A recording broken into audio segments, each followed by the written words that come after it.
മർക്കോസിൻ്റെ സുവിശേഷം 13, ലൂക്കോസിൻ്റെ സുവിശേഷം 21. ഈ 3 അധ്യായങ്ങളെ വേദചിന്തകന്മാർ വിളിക്കുന്ന പേര് യഹൂദീയ അധ്യായങ്ങൾ എന്ന പേരാണ്. യഹൂദീയ അധ്യായങ്ങൾ അല്ലെങ്കിൽ യഹൂദൻ്റെ മുപ്പിരിച്ചരട് എന്ന അപരനാമത്തിൽ അറിയപ്പെടുന്ന ഈ 3 അധ്യായങ്ങളിലും പഴയ പുതിയ നിയമങ്ങളുടെ നിരവധി പേജുകളിൽ വിതറിക്കിടക്കുന്ന 150 ലക്ഷണങ്ങളാണ് യേശുവിൻ്റെ വരവിന് മുൻപ് ഈ ലോകത്തിൽ നടക്കേണ്ടത്. ആ 150 ലക്ഷണങ്ങളെ പഠിക്കുവാനുള്ള സൗകര്യത്തിന് വേദചിന്തകന്മാർ 4ആയിട്ട് തിരിച്ചിട്ടുണ്ട്. 1 രണ്ടാമതായി ജാതീയ ലക്ഷണങ്ങൾ എന്ന ഭാഗമാണ്. 3 സഭാലക്ഷണങ്ങൾ എന്നതും 4-ാമത്തേത് പ്രാപഞ്ചിക ലക്ഷണങ്ങൾ എന്നതുമാണ്. 1-ാമത്തേത് ഇസ്രായേൽ ലക്ഷണങ്ങളാണ്. ഇസ്രായേൽ ലക്ഷണങ്ങൾ എന്ന് പറയുന്നത് മത്തായിയുടെ സുവിശേഷം 1-ാം അധ്യായത്തിൻ്റെ 1-ാമത്തെ വാക്യമാണ്. വായിക്കേണ്ടത്, വായിപ്പിക്കുന്നില്ല. അബ്രഹാമിൻ്റെ പുത്രനായ ദാവീദിൻ്റെ പുത്രനായ യേശുക്രിസ്തുവിൻ്റെ വംശാവലി. അവിടെ അബ്രഹാം മുതൽ ദാവീദ് വരെ 14 തലമുറയുണ്ട്. ദാവീദ് മുതൽ ബാബേൽ പ്രവാസത്തോളം 14 തലമുറയുണ്ട്. ബാബേൽ പ്രവാസം മുതൽ ക്രിസ്തു വരെ 14, മൊത്തം 42. അബ്രഹാം മുതൽ പിറകിലേക്ക് ആദാം വരെ 20 തലമുറയുണ്ട്. അപ്പോൾ ടോട്ടൽ 62 തലമുറകൾ. അതിൽ 20 വിട്ടുകളഞ്ഞിട്ട്. എന്തുകൊണ്ട് വിട്ടുകളഞ്ഞു എന്ന് ചോദിച്ചാൽ 2 പിതാക്കന്മാരാണ് പഴയമത്തിൽ നമുക്ക് പരിചയപ്പെടാൻ പറ്റുന്നത്. 1 നരവംശകുലത്തിൻ്റെ പിതാവാണ്, അത് ആദാമാണ്. 2 വിശ്വാസിയുടെ പിതാവാണ്, അതാരാണ്? അബ്രഹാമാണ്. അപ്പോൾ അബ്രഹാമിലാണ് നമ്മൾ വിശ്വാസികൾ പഠിക്കാൻ വേണ്ടിയിട്ട് പരിശുദ്ധാത്മാവ് തുടങ്ങി വച്ചിരിക്കുന്നത്. മറ്റത് പഠിക്കണ്ട എന്നല്ല. അപ്പോൾ അവിടെ മുതൽ ഇങ്ങോട്ട് 62 തലമുറകൾ കഴിയുമ്പോൾ യേശുക്രിസ്തുവിൻ്റെ ജനനമായി. യേശുക്രിസ്തുവിൻ്റെ ജനനം മുതൽ പിന്നെ 33 വർഷത്തെ ചരിത്രം ആരോടും പറയേണ്ട കാര്യമില്ല. അതിനുശേഷം പിന്നെ സംഭവിക്കുന്നത് പ്രധാനപ്പെട്ട സംഭവങ്ങളാണ് ഇസ്രായേലിനെ സംബന്ധിച്ച്. അതിലൊന്ന് AD 70 ലോകത്തിൻ്റെ 72 രാജ്യങ്ങളിലേക്ക് ചിതറിയ ഇസ്രായേലിൻ്റെ ചിതറിപ്പോക്കാണ്. AD 135 115 പരം രാജ്യങ്ങളിലേക്കുള്ള അവരുടെ ഓടിപ്പോക്കും അതിൽപ്പെടും. പിന്നീട് 18ാം നൂറ്റാണ്ടുകളിൽ ലോകത്തിൻ്റെ 19 രാജ്യങ്ങളിൽ യഹൂദന്മാർ ചിതറിപ്പാർത്തു. ഒടുവിൽ ഓട്ടോമൻ സാമ്രാജ്യം വരെ അവർ ഭരിച്ചുകൊണ്ട് അവരുടെ ഭരണ നേതൃത്വത്തിൻ്റെ കീഴിൽ ഇസ്രായേൽ ഭരണം തുടരുകയായിരുന്നു. 1-ാം ലോക മഹായുദ്ധം ആരംഭിക്കുകയാണ്. അങ്ങനെ ആരംഭിക്കണമെന്ന് ലേവ്യ പുസ്തകത്തിൽ 5 വാക്യങ്ങളെങ്കിലുമുണ്ട്. ആ കണക്കുകൾ ഏകദേശം കൂട്ടി വരുമ്പോൾ കിട്ടുന്നത് 1914. 1914 4 വർഷങ്ങൾക്ക് ശേഷം 1918 11-ാമത്തെ മാസം 11-ാം തീയതി 11 മണിക്ക് യുദ്ധപരിസമാപ്തിയിൽ ഒപ്പുവെക്കപ്പെട്ട അനന്തരം ഇസ്രായേൽ എന്ന രാജ്യം അവർക്ക് തിരികെ കിട്ടി. 1948 മെയ് 14 ആ രാജ്യം സ്വതന്ത്രമായി. 65 മുതൽ നടന്ന പല യുദ്ധങ്ങളുണ്ട്. 85 അവർ കൊടി ഉയർത്തി. ഇസ്രായേൽ എന്ന ഒറ്റ രാജ്യത്തിൻ്റെ ചുറ്റും കിടക്കുന്ന 21-ലധികം രാജ്യങ്ങൾ ഏകദേശം 1068 പ്രാവശ്യത്തോളം ചെറുതും വലുതുമായ യുദ്ധങ്ങൾ അവരോട് നടത്തിയിട്ടുണ്ട്. ഇപ്പോൾ നടക്കുന്ന യുദ്ധമടക്കം എന്ന് പറഞ്ഞാൽ ഹമാസുമായിട്ടുള്ള പ്രശ്നങ്ങൾ, ഗാസ മുനമ്പിൽ വെസ്റ്റ് ബാങ്കിൽ നടക്കുന്ന പശ്ചിമേഷ്യൻ സംഘർഷാവസ്ഥകൾ വരെ ഞാൻ വേദപുസ്തകത്തിൻ്റെ അടിസ്ഥാനത്തിൽ വിശദീകരിക്കുമ്പോഴാണ് ജാതീയ ലക്ഷണങ്ങൾ ആകുന്നത്. 2-ാമത്തേത് ജാതീയ ലക്ഷണങ്ങളാണ്. ഇസ്രായേൽ ലക്ഷണങ്ങളാണ് ആദ്യം പറഞ്ഞത്. ജാതീയ ലക്ഷണങ്ങൾ എന്ന് പറയുന്നത് ദാനിയേൽ പ്രവചനത്തിൽ രാജാവ് കണ്ടതും ദാനിയേലിന്റെ ദൈവം തമ്പുരാൻ വെളിപ്പെടുത്തി കൊടുത്തതുമായ ഒരു സ്വർണ്ണബിംബത്തിൻ്റെ ചരിത്രമാണ്. തല തങ്കം കൊണ്ട്, നെഞ്ചും കൈയും വെള്ളി, കാൽ പകുതി ഇരുമ്പ്, കളിമണ്ണ്. 1-ാമത്തെ സാമ്രാജ്യമെന്ന് നമ്മൾ പറയുന്ന ചരിത്രത്തിലെ 2-ാം സാമ്രാജ്യമായ ബാബേൽ. അതിന് മുൻപുള്ള സാമ്രാജ്യമാണ് സിറിയൻ അല്ലെങ്കിൽ അശൂർ സാമ്രാജ്യം. 2-ാം സാമ്രാജ്യമെന്ന് നമ്മൾ പറയുന്ന മേദ്യരും പാർസികളും അടങ്ങുന്ന പേർഷ്യൻ സാമ്രാജ്യം. 3-ാമത്തെ സാമ്രാജ്യമായ ഗ്രീസ്, യവനായ സാമ്രാജ്യം. സംസ്കാരത്തിൻ്റെ കളിത്തൊട്ടിൽ എന്നും തത്വജ്ഞാനികളുടെ തറവാട് എന്നും യവന ഭാഷയടക്കമുള്ള ഗ്രീക്ക് തിയേറ്റർ അടക്കമുള്ള മഹത്തായ സംഭാവനകൾ ലോകത്തിന് നൽകിയ ചരിത്രത്തിന് വിസ്മരിക്കുവാനാകാത്ത അരിസ്റ്റോട്ടിലിൻ്റെ, പ്ലേറ്റോയുടെ തത്വസംഹിതകളുടെ തറവാട്, ആ നാട് സാമ്രാജ്യം 3-ാമത്തെ സാമ്രാജ്യമാണ്. 4-ാമത് കാൽ ആണ് അതിൻ്റെ പ്രതിബിംബമായി വരുന്നത്. മനുഷ്യൻ്റെ ശരീരത്തിൽ ഏറ്റവും കൂടുതൽ നീളമുള്ളത് കാലുകൾക്കാണ്. 2 കാലുകളുണ്ടെന്ന് ഞാൻ പറയാതറിയാമല്ലോ. റോമൻ സാമ്രാജ്യം 2ആയിട്ട് പിരിഞ്ഞു. കിഴക്കൻ റോമ, പടിഞ്ഞാറൻ റോമ. 2 കാലിലും കൂടെ 10 വിരലുകൾ ഉണ്ട്. 10 നാട്ടുരാജാക്കന്മാർ ചേർന്ന് റോമൻ സാമ്രാജ്യം പങ്കിട്ടെടുത്തു. അതാണ് ചരിത്രം.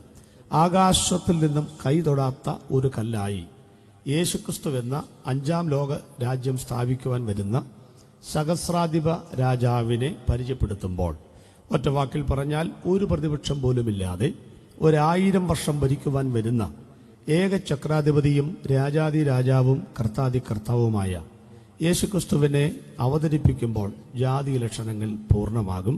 അതാണ് 2ാമത്തെ ലക്ഷണം. 3ാമത്തെ ലക്ഷണം സഭാലക്ഷണങ്ങളാണ്. ലക്ഷണങ്ങൾ അത് കണ്ടമാനമുണ്ട്. 159-ലേറെ പാപങ്ങൾ തന്നെ ബൈബിളിലുണ്ട്. 7 പട്ടികകൾ ബൈബിളിനെ അതിനെക്കുറിച്ച് കാണാൻ കഴിയും. ഞാൻ എൻ്റെ പുസ്തകത്തിൽ പുനരാഗമനം മുതൽ പുതിയ യെരൂശലേം വരെ എന്ന പുസ്തകത്തിൽ ദൈവസഭ ഇന്ന് നേരിടുന്ന ഒരു 30 പാപങ്ങൾ രേഖപ്പെടുത്തിയിട്ടുണ്ട്. അതുകൂടാതെ സാർവത്രിക സഭയുടെ ഒരു 12 പാപങ്ങളും പ്രശ്നങ്ങളും രേഖപ്പെടുത്തിയിട്ടുണ്ട്. സഭാലക്ഷണങ്ങൾ 30 അതിൽ ചേർത്തിട്ടുണ്ട്. ഇങ്ങനെയുള്ള പരസ്യമായ കൺവെൻഷൻ വേദികളിൽ ദൈവസഭ നേരിടുന്ന പ്രശ്നങ്ങളും പ്രതിസന്ധികളും ഒന്നും ചർച്ച ചെയ്യപ്പെടേണ്ടതല്ല എന്നുള്ളതിനാൽ ആ ഭാഗവും ഞാൻ തൊടുന്നില്ല. 4ാമത്തേത് പ്രാപഞ്ചിക ലക്ഷണങ്ങളാണ്. അത് 2 പാർട്ടാണ്. ആകാശത്തിൽ നടക്കുന്നത് ഞാൻ പറഞ്ഞു കഴിഞ്ഞു, ഭൂമിയിൽ നടക്കുന്നത്. ആദ്യം എവിടെയാണ് ഇളകുന്നത് എന്നൊരു ചോദ്യം ചോദിച്ചാൽ ഉത്തരം ഹഗ്ഗായി പ്രവചനമാണ്.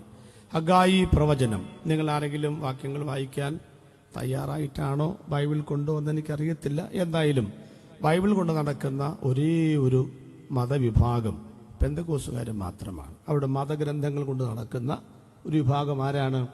നമ്മൾ പെന്തക്കോസ്തുകാരാണ്. അപ്പോൾ ഒരു സ്വത്രം പറഞ്ഞ് ചെറുതോടെ സന്തോഷത്തോടെ പറഞ്ഞ് അതിൻ്റെ നെഗറ്റീവ് ഓർത്തിട്ടായിരിക്കും അല്ലേ. എന്താ പോസിറ്റീവ് എന്നറിയാമോ? ഈ പുസ്തകം എന്ത് ചെയ്താൽ താഴെ വെക്കില്ല. അതാ നമ്മുടെ പോസിറ്റീവ്. നെഗറ്റീവ് എന്നറിയാമോ? എന്ത് ചെയ്താൽ ഇത് തുറന്നു വായിക്കില്ല. അതാണ് നെഗറ്റീവ്. നിങ്ങൾ നോക്കിക്കോ, യോഗം തീരുന്നവരെ പട്ടിക്ക് മുഴുവൻ തേങ്ങാൻ കിട്ടിയതുപോലെ ഈ സാധനം കൊണ്ടുപോകുന്നല്ലാതെ തുറക്കാത്ത പാർട്ടികൾ കാണാം. ഒന്ന് തുറന്നേ. ഹഗ്ഗായി പ്രവചനം 2ാമത് എല്ലാം സ്റ്റേജിൽ ആണ്ട് അധ്യക്ഷനാ വായിക്കുന്നത് കേട്ടോ. നിങ്ങൾ ഇതെങ്കിലും ഈ അധ്യക്ഷന്മാരെയും സ്റ്റേജിരിക്കുന്നവരൊക്കെ ഒന്ന് ഒഴിവാക്കി ഈ വരുന്നവരൊക്കെ ഒന്ന് വായിക്കണം. അപ്പം നീ ഇതൊക്കെ ഉണ്ടെന്നൊക്കെ ഒന്ന് അറിയണ്ടായി. എന്തായാലും വായിക്കുക. ഹഗ്ഗായി പ്രവചനം 2ന്റെ 6 വായിച്ച പാസ്റ്റേ. സൈന്യങ്ങളുടെ യഹോവ ഇപ്രകാരം അരുളി ചെയ്യുന്നു, ഇനി കുറഞ്ഞൊന്ന് കഴിഞ്ഞിട്ട് ഞാൻ ആകാശത്തെയും ഭൂമിയെയും കടലിനെയും കരയെയും ഇളക്കും. കണ്ടല്ലോ ഇല്ലേ, ഒത്തിരി പേര് തല കൊമ്പിട്ടിരിക്കുന്നുണ്ട്. എനിക്കറിയാം ഹഗ്ഗായി നോക്കിക്കൊണ്ടിരിക്കുകയാണെന്ന്. ചില ആളുകൾ പുസ്തകം കണ്ടിട്ട് ഫിലിപ്പ് ലേഖനവും കടന്നു പോയോ എന്നൊരു സംശയമുണ്ട്. ദൈവത്തെ ഓർത്ത് അത് പുതിയ നിയമത്തിലല്ല, പഴയ നിയമത്തിലാണ്. നിങ്ങളുടെ പുസ്തകം നിങ്ങൾക്ക് തന്നെ ഇന്ന് രാത്രിയിൽ തന്നുവിടുന്നതായിരിക്കും എന്ന് പണ്ടൊരു പ്രസംഗൻ പറഞ്ഞ പോലെ ഞാനും പറയുന്നു, തന്നുവിടും. അതുകൊണ്ട് ബന്ധപ്പെട്ട് ഇപ്പോൾ വായിക്കാൻ നിൽക്കണ്ട, വീട്ടിൽ ചെന്ന് വായിച്ചാൽ മതി. അങ്ങനെ ഒരു പുസ്തകം ഉണ്ടെന്ന് വിശ്വസിക്കുന്നവരെങ്കിലും ഒരു സ്വത്രം പറഞ്ഞാട്ടെ. ശരി, നിങ്ങൾ ഇതൊക്കെ ഒന്ന് വായിക്കണം കേട്ട്. എല്ലാവരും ഏതാ വായിക്കുന്നത്? സങ്കീർത്തനം സന്തോഷിപ്പിച്ച ഒരു വേദഭാഗം വായിച്ചുകൊണ്ട് ഞാൻ ഇരുന്നു കൊള്ളാം. ഏതായിരിക്കും മിക്കവാറും സങ്കീർത്തനം. ഞാൻ അതിനെക്കുറിച്ച് പറയുന്നത്, നിങ്ങൾ ഈ ആവശ്യമില്ലാത്ത മേഖലകളിൽ കയറി കൈവെക്കരുത്. ഞങ്ങളുടെ ഉപദേശിമാരുടെ ഉപജീവന മാർഗമാണ് സങ്കീർത്തനം. അതിനകത്തൊന്നും നിങ്ങൾ കയറി കൈവെക്കരുത്. ഞങ്ങൾക്ക് അതില്ലെങ്കിൽ ജീവിച്ചു പോകാൻ ബുദ്ധിമുട്ടാണ്. അതുകൊണ്ട് നിങ്ങൾ വല്ല ശഫന്യാവോ ഹഗ്ഗായൊക്കെ വായിച്ചുകൊണ്ട് വരണം. അതാവുമ്പം പുസ്തകം തുറന്ന് 2 തുമ്മലും തുമ്മി അടച്ചു വെക്കാം. പുസ്തകം എൻ്റെ പുതിയതാണെന്നൊരു ചിന്തയും കൂടെ മനസ്സിലേക്ക് വരും. അപ്പോൾ ഹഗ്ഗായി പ്രവചനം ഉണ്ടല്ലോ, ഉണ്ട്. അതിൽ വായിക്കുന്ന ഇനി കുറഞ്ഞൊന്ന് കഴിഞ്ഞിട്ട് ഞാൻ എവിടെ ഇളക്കും? ആദ്യം ആകാശമാണ് ആദ്യം ഇളക്കുന്നത് കേട്ടോ. ആകാശമാണ് ആദ്യം ഇളക്കും. മോളാണോ വായിച്ചേ? ശരി, ആ ഒരു മൈക്ക് അങ്ങോട്ട് കൊടുക്ക്. സദസ്യൻ അങ്ങോട്ട് വായിക്കട്ടെ. ആരാ മൈക്ക് സെറ്റപ്പ് ചെയ്ത് അങ്ങോട്ട് കൊടുക്ക്. ഒരു സംഘാടക ഇഷ്ടംപോലെ ആൾക്കാർ നിൽപ്പുണ്ടായിരുന്നല്ലോ അവിടെ. ആരെങ്കിലും വന്ന് മൈക്ക് അങ്ങോട്ട് കൊടുക്ക്. ഒത്തിരി സ്ഥലത്ത് വായിപ്പിക്കത്തില്ലെന്നേ, വെളിപ്പാട് ദിവസം വായിപ്പിക്കത്തുള്ളൂ. അങ്ങോട്ട് കൊടുക്കുക. ഓടിവാ. ഇനി എന്ന് വരുമ്പോൾ കൂട്ടത്തിൽ ഈ ഇരിക്കുന്ന കൊച്ചു മിടുക്കന്മാരോടും കൂടെ പറഞ്ഞേക്കണം, ഒന്ന് സൈലന്റ് ആയിട്ടിരിക്കുക. നിങ്ങളുടെ ശബ്ദം ഇവിടം വരെ കേൾക്കുന്നത് കൊണ്ട് ആകാശത്തെ ഇളക്കും. അപ്പം ആദ്യം എവിടെ ഇളകുന്നേ? ആകാശമാണ്. അതുകൊണ്ടാണ് നമുക്കത്ര മരവിപ്പും പ്രശ്നമൊന്നും ഇല്ലാത്തത്. അവിടെങ്ങളിൽ എന്തെങ്കിലും ഇളയും. ആകാശത്തെ ഇളക്കും, ഭൂമി ഇളക്കും, കടലിനെ ഇളക്കും, കരയെ ഇളക്കും. 4 ആയല്ലോ. എന്തിനാ 4 കൂടെ ഇളക്കുന്നതെന്ന് വല്ലതും അറിയാമോ? അടുത്ത താഴെയുള്ള വാക്യം എന്താ? സകല ജാതികളുടെയും മനോഹര വസ്തു രണ്ട് കാലും അതിനകത്തോട്ടിട്ട് ഉറക്കം വരാതിരിക്കാനാണ് പിന്നീട് കേട്ടത്. അങ്ങനെയൊക്കെയാ ചേച്ചി പഠിക്കുന്നത്. ഞാനൊന്നും പഠിക്കത്തില്ല, അന്നും പഠിക്കത്തില്ല, ഇന്നും പഠിക്കത്തില്ല. അപ്പം അങ്ങനെ ഞാൻ ആ ദിവസം ആകുമ്പം പുസ്തകം എടുത്ത് നോക്കും, ഏതാണ്ടൊക്കെ നോക്കും. ഹിന്ദിയൊക്കെ അല്ലയോ, അതൊക്കെ വലിയ പാരഗ്രാഫിൻ്റെ നടുക്ക് നിന്ന് മേളോട്ട് എഴുതി വെക്കും, അവിടെ താഴോട്ടും എഴുതി വെക്കും. അങ്ങനെയൊക്കെയാണ് ഞാൻ ചെയ്യുന്നത്. നിങ്ങളുടെ ചിരി കണ്ടാൽ അറിയാം നിങ്ങളും അങ്ങനെയൊക്കെ തന്നെയാണ് പലരും എഴുതിയത്. എന്തായാലും അങ്ങനെയൊക്കെ എഴുതി വെച്ച് പേപ്പർ അങ്ങോട്ട് ഫില്ലാക്കി വെച്ചാൽ മതിയല്ലോ.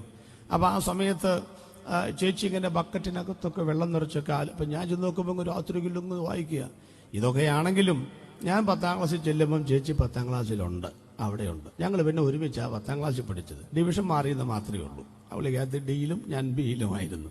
അപ്പോൾ എൻ്റെ അമ്മയുടെ അമ്മ ഈ തൈരിനകത്ത് ഈ കടകോലിട്ടിളക്കുന്ന ഒരു പരിപാടിയുണ്ട്. പഴയ ആളുകൾക്കൊക്കെ അറിയാം. ഇപ്പം എല്ലാം കൂടെ പാക്കറ്റിനകത്ത് വാങ്ങാൻ കിട്ടുമല്ലോ. അപ്പോൾ അതിനങ്ങനെ ഈ വെറുതെ കടകോല അങ്ങോട്ടും ഇങ്ങോട്ടും അത്രയേ ഉള്ളൂ, വേറെ തിരിക്കലൊന്നുമില്ല. ചേച്ചിക്കപ്പാണെങ്കിൽ വേറെ ഒരു ശബ്ദവും കേൾക്കാൻ മേലെ പഠിക്കുന്നത്. പറയും എൻ്റെ അമ്മൂമ്മയൊന്നും മിണ്ടാതിരിക്കുക. അപ്പം അമ്മ പറയുന്നൊരു വാക്ക് പണ്ട് ഞാൻ ശ്രദ്ധിച്ചിട്ടുണ്ട്. മക്കളെ, നിങ്ങൾ ധൈര്യമായിട്ട് പിടിച്ചോ, ചുമ്മാ അമ്മാമ്മയ്ക്ക് തലയ്ക്ക് വട്ടായിട്ട് തിരിക്കുന്നൊന്നുമല്ല. ഇതിനകത്ത് തൈരുണ്ട്, ഇതിനകത്ത് മോരുണ്ട്, ഇതിനകത്ത് വില കൂടിയ വെണ്ണയുണ്ട്, വില കുറഞ്ഞ പിശറായി കിടക്കുന്ന വെള്ളവും ഉണ്ട്. ഞാനീ തിരിച്ചു നേരം വെളുക്കുമ്പോഴേക്കും മക്കൾ നോക്കിയ നാല് വഴിക്ക് തിരിഞ്ഞിരിക്കും. ഇതിന്റെ ആത്മീയാർത്ഥത്തിലേക്ക് വരാം. 150 ലക്ഷണങ്ങൾ ആകുന്ന കടകോലിട്ട് ദൈവം തമ്പുരാൻ ആകാശത്തെയും ഭൂമിയെയും കടലിനെയും കരയും ഇളക്കുന്നത് ചുമ്മാ ഇളക്കുന്നല്ല, പലതോടെ വേർതിരിയപ്പെടുവാനായിട്ട് പോവുകയാണ്. ഇരുളും വെളിച്ചവും നന്മയും തിന്മയും സ്വർഗവും നരകവും കുന്നും കുഴിയും എല്ലാം ഇവിടെ വേർതിരിക്കപ്പെടാൻ പോവുകയാണ്. വേദപുസ്തകത്തിന്റെ ഭാഷയിൽ പറഞ്ഞാൽ ദൈവാലയവും വിഗ്രഹവും ചെന്നായ്ക്കളും കുഞ്ഞാടുകളും വിശുദ്ധന്മാരും അശുദ്ധന്മാരുമൊക്കെ ഇവിടെ വേർതിരിക്കപ്പെടാൻ പോവുകയാണ്. എന്നിട്ട് എന്തോ വരുമെന്നറിയാമോ? ചുമ്മാ ഇങ്ങനെ കടയുന്ന പോലെ കടയുന്നല്ല, സകല ജാതികളുടെയും മനോഹര വസ്തു ഇവിടെ വരികയും ചെയ്യും. ഏതാ സകല ജാതികളുടെയും മനോഹര വസ്തു എന്നറിയുന്നത്? വന്യവയോധികനായ ശിമയോൻ യേശു കർത്താവിനെ കയ്യിൽ എടുത്തിട്ട് ആകാശത്തിലേക്ക് നോക്കി ആത്മഗതം എന്ന വണ്ണം ഇങ്ങനെ പറഞ്ഞു, ഇപ്പോൾ നാഥ അടിയനെ സമാധാനത്തോടെ പറഞ്ഞേക്കണമേ. ഇസ്രായേലിന്റെ മഹത്വവും സകല ജാതികൾക്കും വേണ്ടി ഒരുക്കിയിരിക്കുന്ന നിന്റെ രക്ഷയെ എന്റെ കണ്ണ് കണ്ടുവല്ലോ. സുവിശേഷ മഹായോഗത്തിന്റെ അവസാന രാത്രിയിൽ 1,00,000 വാട്സിന്റെ സൗണ്ടിൽ എഴുമറ്റൂരിൽ ഞങ്ങൾ ദിഗന്ധങ്ങൾ ഭേദിക്കുമാറ് പറയാൻ പറ്റുമെങ്കിൽ ഞങ്ങൾ പറയുന്നു, സകല ജാതികൾക്കും ഒരുക്കിയിരിക്കുന്ന ഒരു രക്ഷ, ഒരു രക്ഷിതാവ് ഒറ്റ ഒരുവൻ മാത്രമേ ഉള്ളൂ. എഴുത്തുകാരന്റെ ഭാഷയിൽ പറഞ്ഞാൽ ജാതി മത വർഗ വർണ്ണ കുലീന കുലഹീന ആര്യ ചണ്ടാല ശക ദാസ ബർബരാദി വൈകൃതങ്ങൾ ഭേദമന്യേ ലക്ഷം വീട്ടിൽ താമസിക്കുന്നവനും ലക്ഷപ്രഭുവിനും കോടീശ്വരനും ഒരു ഓണക്കോടി വാങ്ങുവാൻ പണമില്ലാത്തവനും അമേരിക്കക്കാരനും ആഫ്രിക്കക്കാരനും ഹർത്താൽ കറുത്തവനും വെളുത്തവനും മുതലാളിക്കും തൊഴിലാളിക്കും വിദ്യാസമ്പന്നനും വിദ്യാവഹീനനും സ്ഥല കുല വ്യത്യാസമില്ലാതെ അടിമ യജമാനൻ വ്യത്യാസമില്ലാതെ ആകാശത്തിന്റെ കീഴിൽ ഭൂമിക്ക് മുകളിൽ ഒരു ദൈവമുണ്ടെങ്കിൽ ഞങ്ങൾ പ്രസംഗിക്കുന്ന വാഴ്ത്തപ്പെട്ട കർത്താവായ യേശുവിന്റെ നാമമാണത്.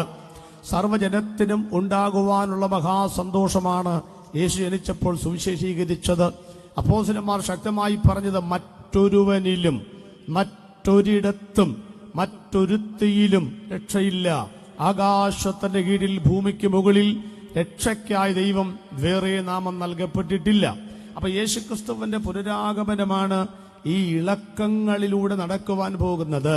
അതുകൊണ്ട് ആ ഇളക്കങ്ങളിൽ ആകാശത്തിന്റെ ലക്ഷണങ്ങൾ ഞാൻ അന്ന് പറഞ്ഞതാണ്. എത്ര പേര് അവിടെ വന്നെന്നറിയത്തില്ല. എന്തായിരുന്നാലും ഞാൻ ചോദിച്ചു മനസ്സിലാക്കി 1-2 കിലോമീറ്ററേ ഉള്ളൂ അവിടേക്ക്. അതുകൊണ്ട് ആരെങ്കിലുമൊക്കെ വന്ന് കാണുമല്ലോ. സ്വന്തം പള്ളിമുറ്റത്ത് യോഗം വെച്ചാലും വരാത്തവരുണ്ടെങ്കിലും ദൂരെയൊക്കെ പോകുന്നവരും ഉണ്ടല്ലോ. അതുകൊണ്ട് ഞാൻ ആ ഭാഗം തൊടുന്നില്ല. ആകാശം വിട്ട് അന്ന് ഞാൻ വായിച്ചു നിർത്തിയ വേദഭാഗം 6-ാം അധ്യായത്തിന്റെ 12-ാമത്തെ വാക്യമാണ് വെളിപ്പാട് പുസ്തകം. വെളിപ്പാട് പുസ്തകം 6-ാം അധ്യായത്തിന്റെ 12-ാമത്തെ വാക്യം ഒന്ന് വായിച്ച്. വെളിപ്പാട് പുസ്തകം 6-ാം അധ്യായം അതിന്റെ 12-ാമത്തെ വാക്യം വായിച്ചോട്ടെ.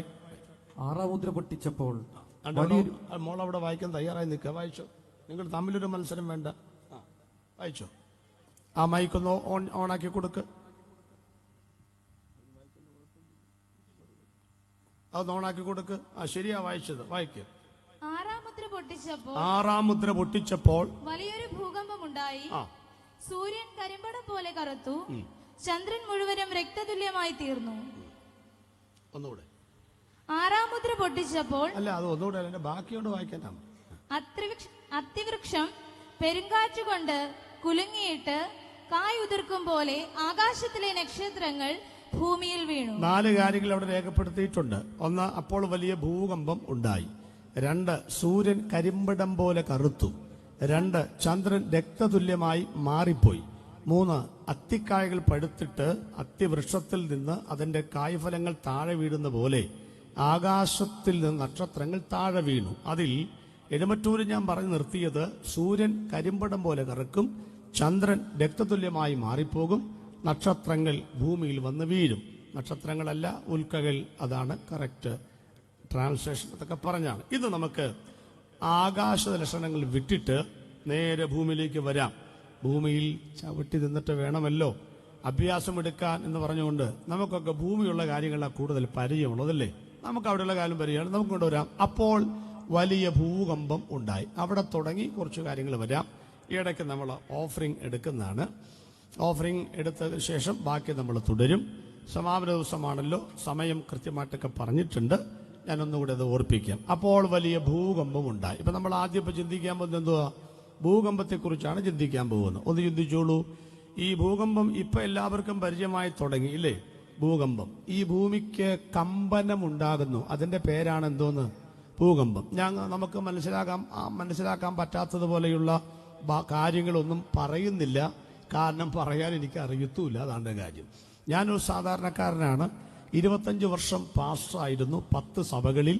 അപ്പൊ എന്റെ സഭയിലുള്ള ആളുകൾ ചോദിക്കും, പാസ്റ്ററെ സൂര്യൻ എങ്ങനെയാ കറക്കുന്നേ, ഭൂകമ്പം എങ്ങനെ ഉണ്ടാകും ചോദിക്കുമ്പം ഇപ്പൊ 70 രൂപ നിങ്ങൾ സമയം ചോദിച്ചാൽ ഞാൻ പറയും അരാമ്യ പദം നോക്കട്ടെ, അടുത്ത പ്രാവശ്യം വരുമ്പോൾ പറഞ്ഞു തരാന്നൊക്കെ പറഞ്ഞ് വണ്ടി കയറി പോകാം.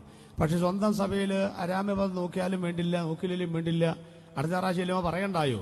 അങ്ങനെ പല കാര്യങ്ങളും കാണാതെ പഠിച്ചപ്പോൾ ആ പഠിച്ചതെല്ലാം ദൈവനാമ മഹത്വത്തിനായിട്ട് പറയാൻ തുടങ്ങിയപ്പം എനിക്കും വളരെ അനുഗ്രഹമായി. അതിൽ നിന്ന് എല്ലാവർക്കും മനസ്സിലാകുന്ന പോലെ ലളിതമാക്കി എങ്ങനെ കാര്യങ്ങൾ പറയാം, ആ രീതിയിലൂടെ ഞാൻ പോകാനായിട്ട് ശ്രമിക്കുന്നത്. നിങ്ങൾ സഹകരിക്കുമല്ലോ. അപ്പൊ ഭൂമി എവിടാ നിൽക്കുന്നതെന്ന് തുടങ്ങി നമുക്കിങ്ങോട്ട് വരാം. എവിടാ ഭൂമി നിൽക്കുന്നത്? ഭൂമി നിൽക്കുന്നത് എവിടാണെന്ന് ചോദിച്ചാൽ പല ഐതിഹ്യങ്ങളുള്ള നാടാണ് നമ്മുടെ നാട്. ഒത്തിരി സംസ്കാരങ്ങളും ആശയങ്ങളും ഇതിഹാസങ്ങളും പുരാണങ്ങളും ഒക്കെ വാദപ്രതിവാദങ്ങളൊക്കെ നമുക്കുണ്ട്. ഞാൻ ചെറുപ്പം മുതൽ കേട്ടിട്ടുള്ള 3-4 കാര്യങ്ങളുണ്ട്. ഒന്ന്, ഈ ഭൂമി നിൽക്കുന്നത് 7 തൂണിന്റെ പുറത്താണെന്നാണ് ചെറുപ്പം മുതൽ കേട്ടിട്ടുള്ള ഒരു കാര്യം. നിങ്ങൾ കേട്ടോന്ന് എനിക്കറിയില്ല. 7 തൂണിന്റെ പുറത്താണ്. നമ്മുടെ ആളുകളും ചിലവ് പറയാറുണ്ട്, ജ്ഞാനമായവൾ വീട് പണിതോ അതിന് 7 തൂണ് തീർത്തു എന്നൊക്കെ കണക്ട് ചെയ്ത് പറയാറുണ്ട്. അത് ഇതുമായിട്ടൊന്നും വലിയ ബന്ധമില്ലെന്നാണ് എൻ്റെ ഒരു അഭിപ്രായം.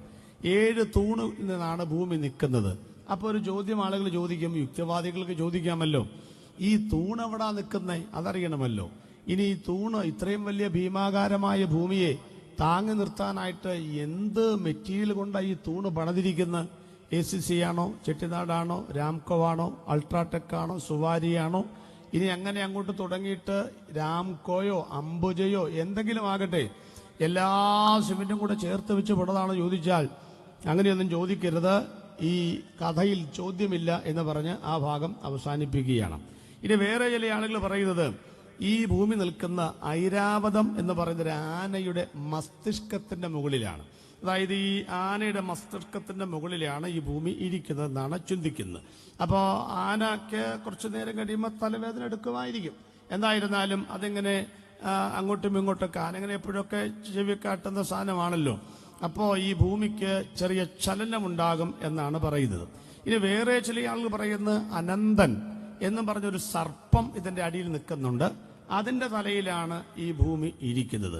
അതൊക്കെ എന്നെ അത്ഭുതപ്പെടുത്തിയിട്ടുണ്ട്. കാരണം ആനയുടെ മസ്തിഷ്കത്തിന് നടുക്കൊരു കുഴിയെങ്കിലും ഉണ്ട്.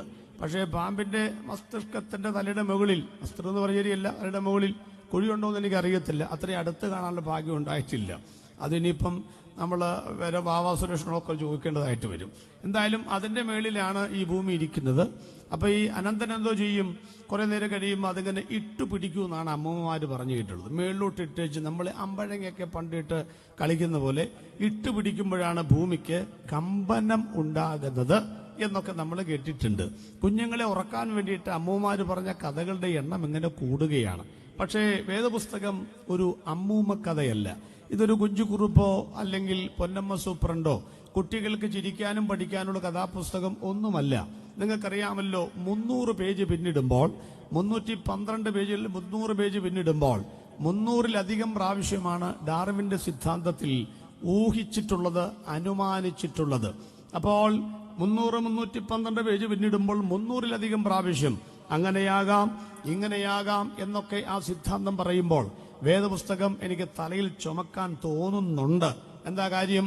വേദപുസ്തകം 300 അധ്യായമല്ല, 1100-ൽ പരം അധ്യായങ്ങൾ പിന്നിട്ടിട്ടും ബൈബിളിന്റെ ദൈവവിശ്വാസ്യത കണ്ടോ നിങ്ങൾ?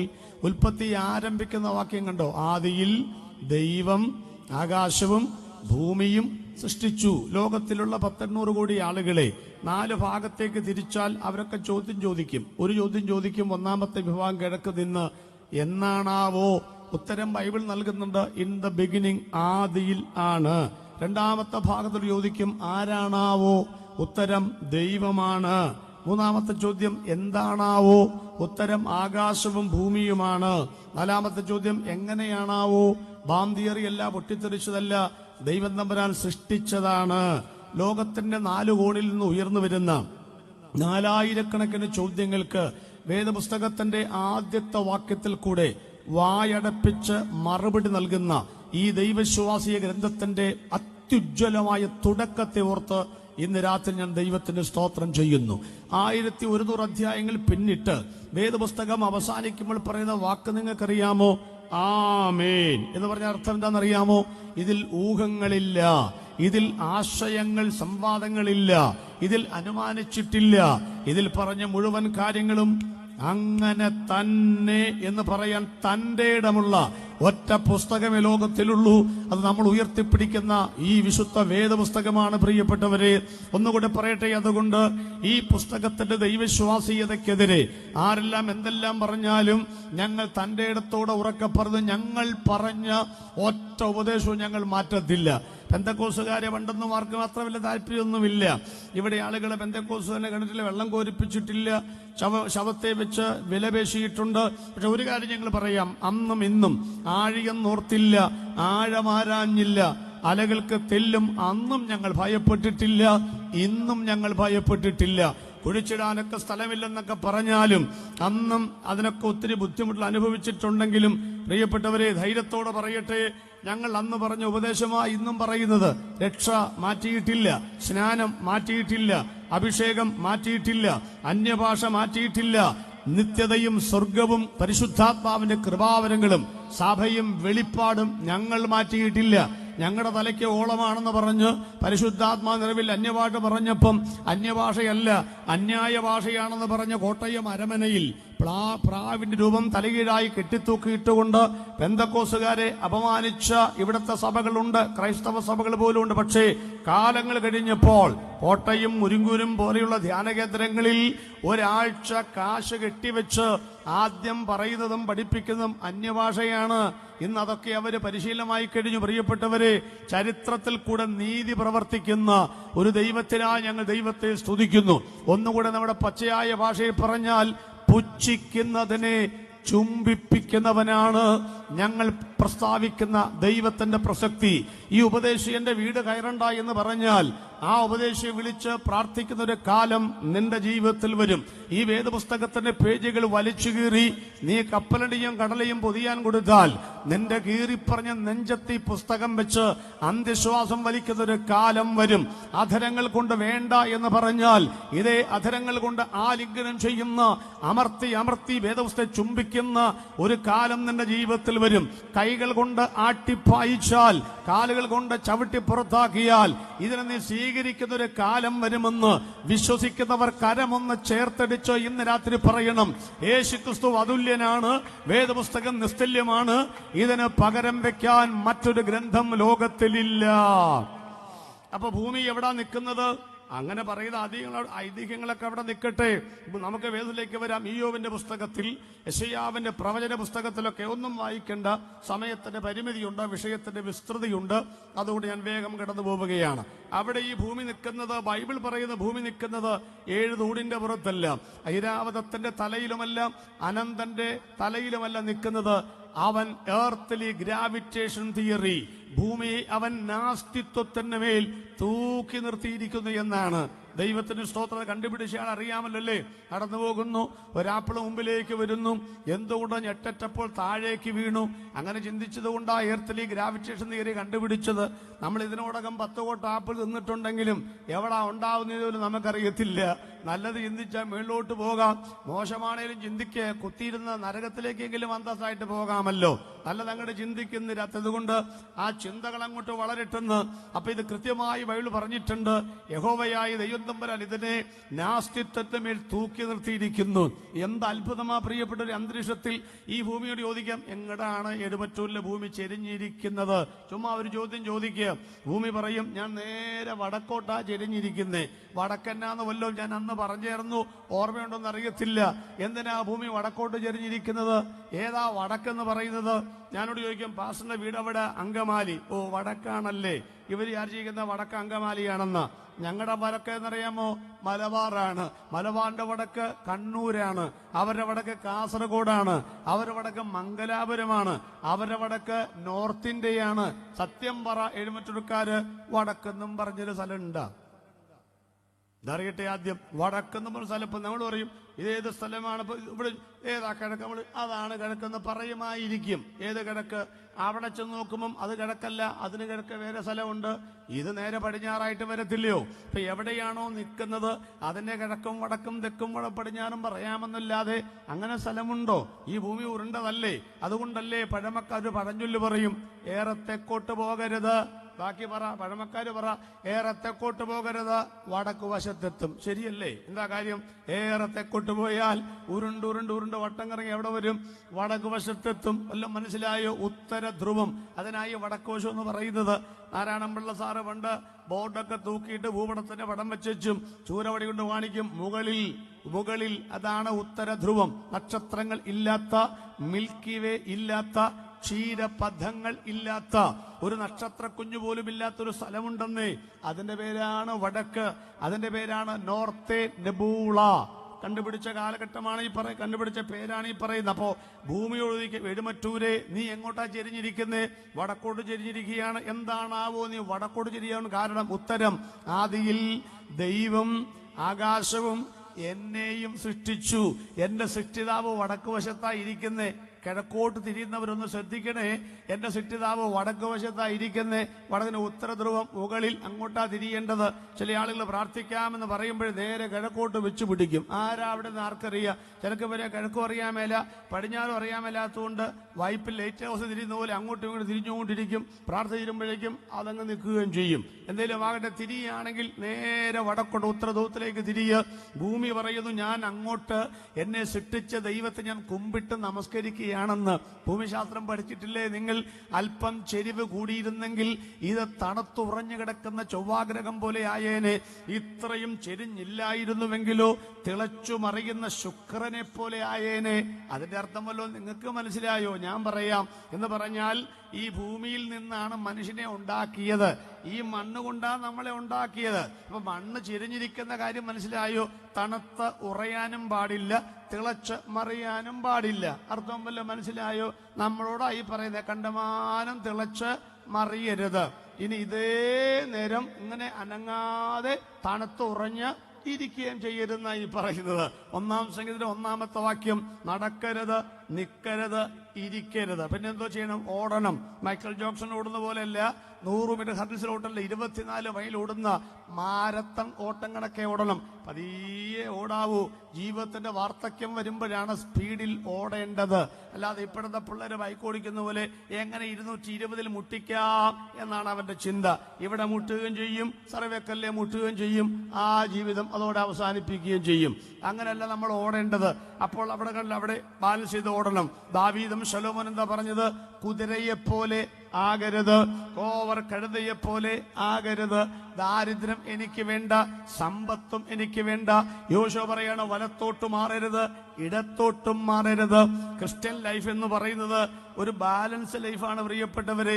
എനിക്ക് ചില ആളുകളുടെ ആത്മീകം പോലും അതിര് കിടക്കുമ്പം പേടി തോന്നാറുണ്ട്, ഇതൊക്കെ നിലനിൽക്കുമോ എന്ന്. അന്റെ പണ്ടൊരു സഭയെ ഞാൻ ചെന്നപ്പം അവിടുത്തെ ആള് ഒരു സഹോദരൻ വന്നിട്ടില്ല. പുള്ളി ഒരു 1/4 മണിക്കൂർ വൈകിയാ വന്നത്. പുള്ളി വൈകി വന്ന ഉടനെ ഞാൻ എന്നാ പറഞ്ഞാലും സ്വത്രം, ഇങ്ങനെ സ്വത്രം പറഞ്ഞുകൊണ്ടിരിക്കുക. ഒരു ഉറക്കം മാറിക്കോട്ടെ എന്ന് പറഞ്ഞ കേട്ടോ. അപ്പൊ സ്വത്രം പറഞ്ഞുകൊണ്ടിരിക്കുക, ഇടയ്ക്കിടയ്ക്ക് വെട്ടിപ്പൊട്ടുന്ന പോലെ സ്വത്രം പറയുക. അപ്പൊ ഞാൻ അവിടുത്തെ പാസ്വേഡ് പറഞ്ഞു, ഇപ്പോഴാ സഭയ്ക്ക് ഒരു അനക്കം വന്ന് ഒരു ആത്മീകൻ വന്നത്. പുള്ളിക്കാരൻ ഊറി ഊറി ചിരിക്കുക. എന്നാ ചിരിക്കുന്നത്? എന്റെ പാസ്റ്റേ 4 ആഴ്ച കഴിഞ്ഞ് വന്നേക്കണ സാധനമാണത്, ഇനി 4 ആഴ്ച കഴിഞ്ഞ് വരുള്ളൂ. അപ്പൊ 4 8 ആഴ്ചയിലെ സ്വത്രം ഒരുമിച്ച് പറയുന്ന രംഗമാണ് ആ കാണുന്നത്. കണ്ടോ? അപ്പൊ നമ്മൾ ഈ ഓവറായിട്ട് പല കാര്യങ്ങളും ആത്മീയനെന്നൊക്കെ വിചാരിക്കും. ഒന്നുമില്ല, അതൊക്കെ ഒരു നാടകത്തിന്റെ അഭിനയത്തിന്റെ ഭാഗമാണെന്ന് ഈ പറഞ്ഞു വന്നത്. എന്റെ പണ്ടൊരു സഭയിൽ ചെല്ലുമ്പോൾ ഒരു 12 ഒരാള് മുട്ടേലെഴിഞ്ഞ് ഉൾപ്പിറ്റിലേക്ക് വരുന്നു. ഞാൻ വിചാരിച്ചു നീന്തിയിട്ടല്ലാതെ കടക്കുവാൻ കഴിയാത്ത ആത്മനദിയുടെ പ്രവാഹം കയറി മൂത്തപ്പം ഉരുളുപൊട്ടി കടപൊഴിക മരം വരുന്ന പോലെ ആത്മാവിൽ ഉരുണ്ടു വരുന്ന അല്ല. പാസ്റ്റർക്ക് 100 രൂപ കൊടുത്തച്ഛൻ കല്യാണത്തിന് പോവാണ്ടെന്ന് പറയാൻ വരുന്ന വരവാണ്. അതൊന്ന് പിന്നീടാ മനസ്സിലായത്. എന്തെല്ലാം നമ്പറുകൾ നമ്മൾ കാണണം പ്രിയപ്പെട്ടവര്. ഭൂമി പറയാണ് കൃത്യമായിട്ട് ചരിച്ചിരിക്കുന്നു കേട്ടോ. അപ്പൊ ഭൂമി ദൈവത്തെ ആരാധിക്കുകയാണെന്ന്. എഴുമറ്റൂർ ദേശ നിവാസികളോട് ഞങ്ങൾ ചോദിക്കുന്നത്, ഈ നിങ്ങൾ ചവിട്ട് നിൽക്കുന്ന ഭൂമിക്ക് പോലും അറിയാം വടക്കുന്നാഥൻ അവിടെ ഇരിക്കുന്നെന്ന്. അവന് മാത്രമേ അവര് കുമ്പിടത്തുള്ളെന്ന്. നിങ്ങൾക്കറിയാമോ ആരെ കുമ്പിടണമെന്ന്? പ്രിയപ്പെട്ടവരെ, നമ്മൾ സ്വത്രവല്ലിയിലേക്ക് പറയിപ്പിക്കുന്ന ഒരു ചടങ്ങിലേക്കൊക്കെ മാറിയിട്ടുണ്ടല്ലേ. വർഷിപ്പ് ലീഡേഴ്സൊക്കെ വന്ന് അടുത്തിരിക്കുന്നവർ കൈ കൊടുത്തിട്ട് പറ, ചിരിച്ചോണ്ട് പറ, ദൈവം ഇന്ന് തന്നെ അനുഗ്രഹിക്കും. ഇങ്ങനെ കുറെയൊക്കെ പറഞ്ഞ് അത് പറയാൻ വേണ്ടി നമ്മൾ നോക്കി നിൽക്കുക. മൊത്തത്തിൽ ഒരു LKG UKG സ്റ്റൈലാണ്. ഇപ്പം അംഗൻവാടി പോലാണ് നമ്മൾ കണ്ടുകൊണ്ടിരിക്കുന്നത്. ഒരു കാര്യം നിങ്ങൾ ഓർപ്പിക്കണം, ഈ പണ്ട് കാലത്ത് ഒരു ഗോലിയൊക്കെ ഉള്ള സോഡ ഉണ്ടായിരുന്നു. അങ്ങനെ മുട്ടയിലേക്ക് വെച്ച് ടിഷ് എന്നൊക്കെ പറഞ്ഞ് പൊട്ടിക്കുന്ന സാധനം കണ്ടിട്ടില്ലേ? അത് കുടിച്ചു ആരെങ്കിലും പറയാറുണ്ടോ? കൊമളെ പൊങ്ങിവ, കൊമളെ പൊങ്ങിവ. പറയാറില്ല. കാരണം കുടിച്ചത് ക്വാളിറ്റിയുള്ള സാധനമാണെങ്കിൽ അത് പൊങ്ങി വന്നിരിക്കും ഏതിലെങ്കിലൊക്കെ കൂടെ. അതുകൊണ്ട് ഉറപ്പിച്ചൊരു കാര്യം പറയാം, എന്റെ ഹൃദയം ശുഭവചനത്താൽ കവിയുന്നു, എന്റെ കൃതി രാജാവിന് വേണ്ടിയുള്ളത് എന്ന് ഞാൻ പറയുന്നു. എന്റെ നാവ് സമർത്ഥനായ ലേഖന എഴുത്തുകൾ പോലാകുന്നു. ഹൃദയത്തിനകത്ത് സത്യവചനം തിങ്ങി നിറഞ്ഞിട്ടുണ്ടെങ്കിൽ, വചനവും ക്രിസ്തുവും പ്രകാശിച്ചിട്ടുണ്ടെങ്കിൽ, നല്ല വചനം കേൾക്കുമ്പോൾ റോഡ് സൈഡിലാണെങ്കിലും ആരും പ്രേരണ നൽകാതെ തന്നെ അവർ ദൈവത്തെ സ്തുതിച്ചുകൊണ്ടിരിക്കുമെന്ന് കൃതജ്ഞത നിറഞ്ഞ് കവിയുന്നതാണ് ആരാധന. അറിഞ്ഞ ഹൃദയത്തിൽ നിന്നുള്ള ബഹിർഗമനമാണ് ആരാധന. സൃഷ്ടിതാവിന്റെ മുൻപിൽ സൃഷ്ടി നടത്തുന്ന സാഷ്ടാംഗ പ്രണാമമാണ് ആരാധന. ഹൃദയം ദൈവത്തോട് മാത്രം ഇടപെടുന്നതാണ് ആരാധന. ഈ ആരാധന ഞങ്ങൾക്ക് നല്ല വശമുണ്ടെന്നേ. ജില്ലാ കളക്ടർ അടക്കം മന്ത്രിമാരടക്കമൊക്കെ സമൂഹത്തിൽ ഉയർന്ന ഉദ്യോഗസ്ഥന്മാരൊക്കെ ഉണ്ടല്ലോ. പള്ളി പോകുന്ന സമയത്തൊക്കെ റോഡ് സൈഡിൽ നിൽക്കുന്ന, മെഴുകുതിരി കത്തിക്കുന്ന, പേരും ഊരും അറിയില്ലാത്ത ഇഷ്ടംപോലെ ദേവന്മാരുടെയും ദൈവങ്ങളുടെ മുമ്പിലൊക്കെ നിന്നുകൊണ്ട് കൈകൂപ്പി നമസ്കരിക്കുക നമ്മൾ കണ്ടിട്ടില്ലേ? പക്ഷെ ചട്ടയും മുണ്ടുമുടുത്ത പെന്തക്കോസിലെ അമ്മച്ചിയാന്ന് പറഞ്ഞാലും, പള്ളിക്കൂടത്തിന്റെ പടിവാതിൽ കണ്ടിട്ടില്ലെന്ന് പറഞ്ഞാലും, ഒറ്റ വഴിയിൽ ദൈവത്തിന് മുമ്പ് ഞങ്ങൾ കുമ്പിടില്ല. ഞങ്ങൾ കുമ്പിടുന്നത് ആ മലയിലും ഈ മലയിലുമല്ലെന്ന് സത്യ നമസ്കാരികൾ ആരാധിക്കുന്ന പോലെ ശരിയായ ദൈവത്തിന് മുമ്പിൽ മാത്രം കുമ്പിടാൻ കൃപ ലഭിച്ച ദൈവജനത്തിനായി ഇന്ന് രാത്രി ഞങ്ങൾ ദൈവത്തിന് സ്തോത്രം. അതുകൊണ്ട് ഭൂമിയും അതിന്റെ പൂർണ്ണതയും ഭൂതലവും അതിന്റെ നിവാസികളും യഹോവയ്ക്കുള്ളതാകുന്നു. സകല ഭൂസിമാവാസികളും ഉള്ളായുള്ളവരെ എങ്കിലേക്ക് തിരിഞ്ഞ് രക്ഷപ്പെട്ടുകൊള്ളുവീൻ. എന്താ അങ്ങനെ പറയാൻ കാര്യമെന്നറിയാമോ? ഈ ഭൂമിയെ 3ആയിട്ടാ തിരിച്ചിരിക്കുന്നത്. ഒന്ന് ക്രിസ്തു. ഇയ്യോബിന്റെ പുസ്തകം എടുത്തു വെക്ക, 28:5 എടുത്തു വെക്ക്. ഇയ്യോബ് 28:5 ഞാൻ പറഞ്ഞ കട ഉണ്ടോന്ന് അറിയണമല്ലോ. ഒന്നാമത് തിരിച്ച് ഭൂമിയെ 3ആയിട്ടാ തിരിച്ച്. ഒന്ന് ക്രസ്റ്റ്, 35 കിലോമീറ്റർ ദൂരമാണ് ക്രസ്റ്റ്. രണ്ടാമത്തെ ഭാഗം മാൻഡിൽ എന്ന് പറയും. 2870 കിലോമീറ്റർ ഘനമാണ് രണ്ടാമത്തെ ഭാഗത്ത്. മൂന്നാമത്തെ ഭാഗമാണ് നമ്മൾ പറയുന്ന കോർ അല്ലെങ്കിൽ കോർ അല്ലെങ്കിൽ ഉൾക്കാമ്പ്. അത് ഏറ്റവും അകത്തേക്ക് പോകും. നമ്മളതിന് ഇട്ടിരിക്കുന്ന പേര് എരിയുന്ന നരകം എന്ന് തന്നെയാണ്. ഇനി അങ്ങനെ ബൈബിളിൽ ഉണ്ടോ നമുക്ക് നോക്കണ്ടേ? ഇനി വായിക്കുക, യോബ് 28:5 വാക്യം വായിക്കുക.